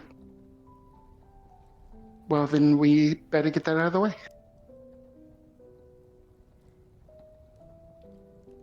Not with the others around. Okay. Yeah, I start walking down the hall with Philly. Oh, okay. I guess the three of us just stay here. We wait. Wait. All right then. Are you heading downstairs then? I'm heading wherever makes sense for to have a private conversation that isn't back in the room with Rain. So if the quickest way to that is downstairs, then that is where she'll head. Yeah. Okay. I was expecting literally anyone else to be Oh, the first to no. go downstairs. I mean, we could have also had it so we all go and then Yeah. split off in different directions to go look for the place, and while we're looking, they have their conversation. If Sure, that but makes sense for your I narrative. honestly thought that we would be the ones going down, and then Helly and Philly would be That's the ones true. like staying up. That That does could make work a little too. more sense.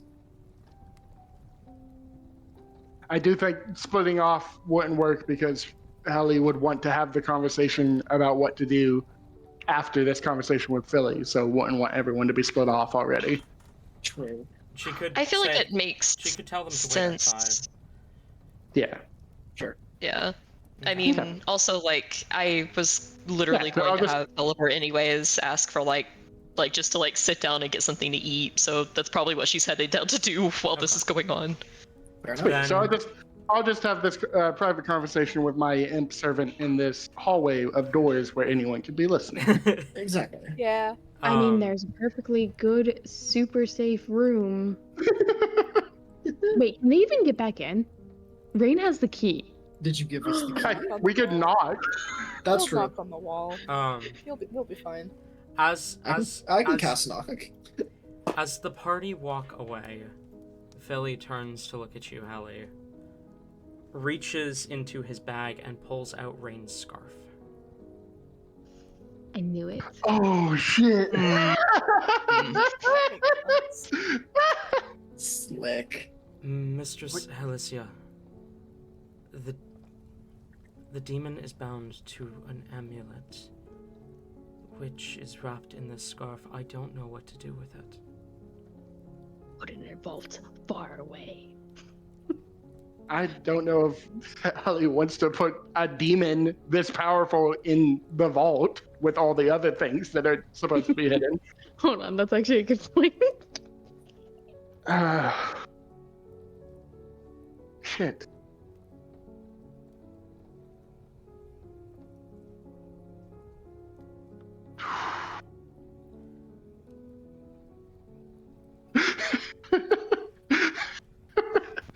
I have an idea.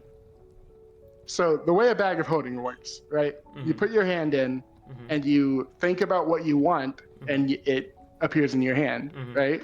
Mhm. So if I were to put a thing in a bag of holding and Rain not know it's there, he would never check to see it's there, right? Right. Ooh, that's such a bad idea though.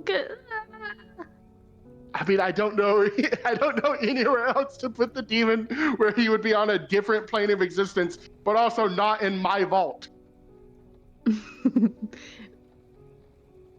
Last time we dealt with one of these possession things though, the item itself teleported around. Can the item teleport through dimensions? Through planes? Rain put, I think, the hat in bag of holding at one point in time. I don't think so. No, you just had that in your bag. Which is his bag of holding. Oh. And Wait, it no, did teleport didn't out? Felix have it actually? Yeah, Felix Also- had it last. Shit, we've got both of the demon items together now. In the same vicinity. You have two of the We- three. If Arrow's we got gather one as all well. three, then put them together, we can summon Exodia, guys. Oh my god, it's the God. Dragon Balls. Well, I mean, Get a wish. Hallie says, do you think Lulu has time find a way to destroy this? I don't know. I can bring it to him and ask. Yeah, I think that's best. He'll know what to do. Okay. And while I'm there, I ask Master Regdrol about Yes. Nyx. Do we know his last name? I don't know his last name. So I guess just Nyx will have to do. Understood.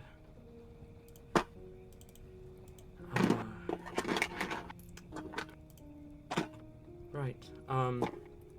Okay. And I mean, after you destroy or do whatever with the amulet, bring the scarf back. Yes, Mistress Alicia.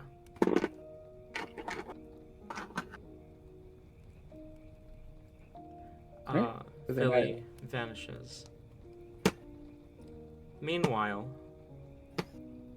Hellebore, Div, Talzin, as the three of you make your way downstairs, you hear a tapping, like nails on wood. And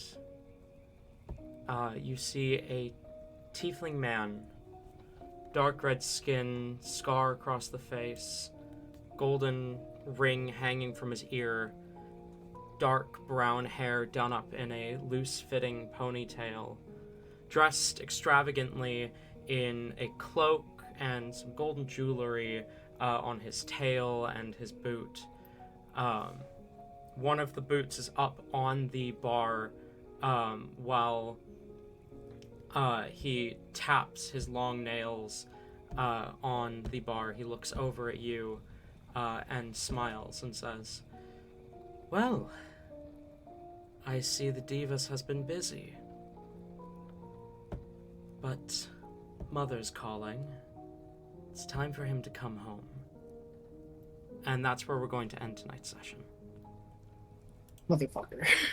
Thank you all for coming. And then God. The answer is no to that question. Oh, fuck. Oh? We'll wait for that reveal next time.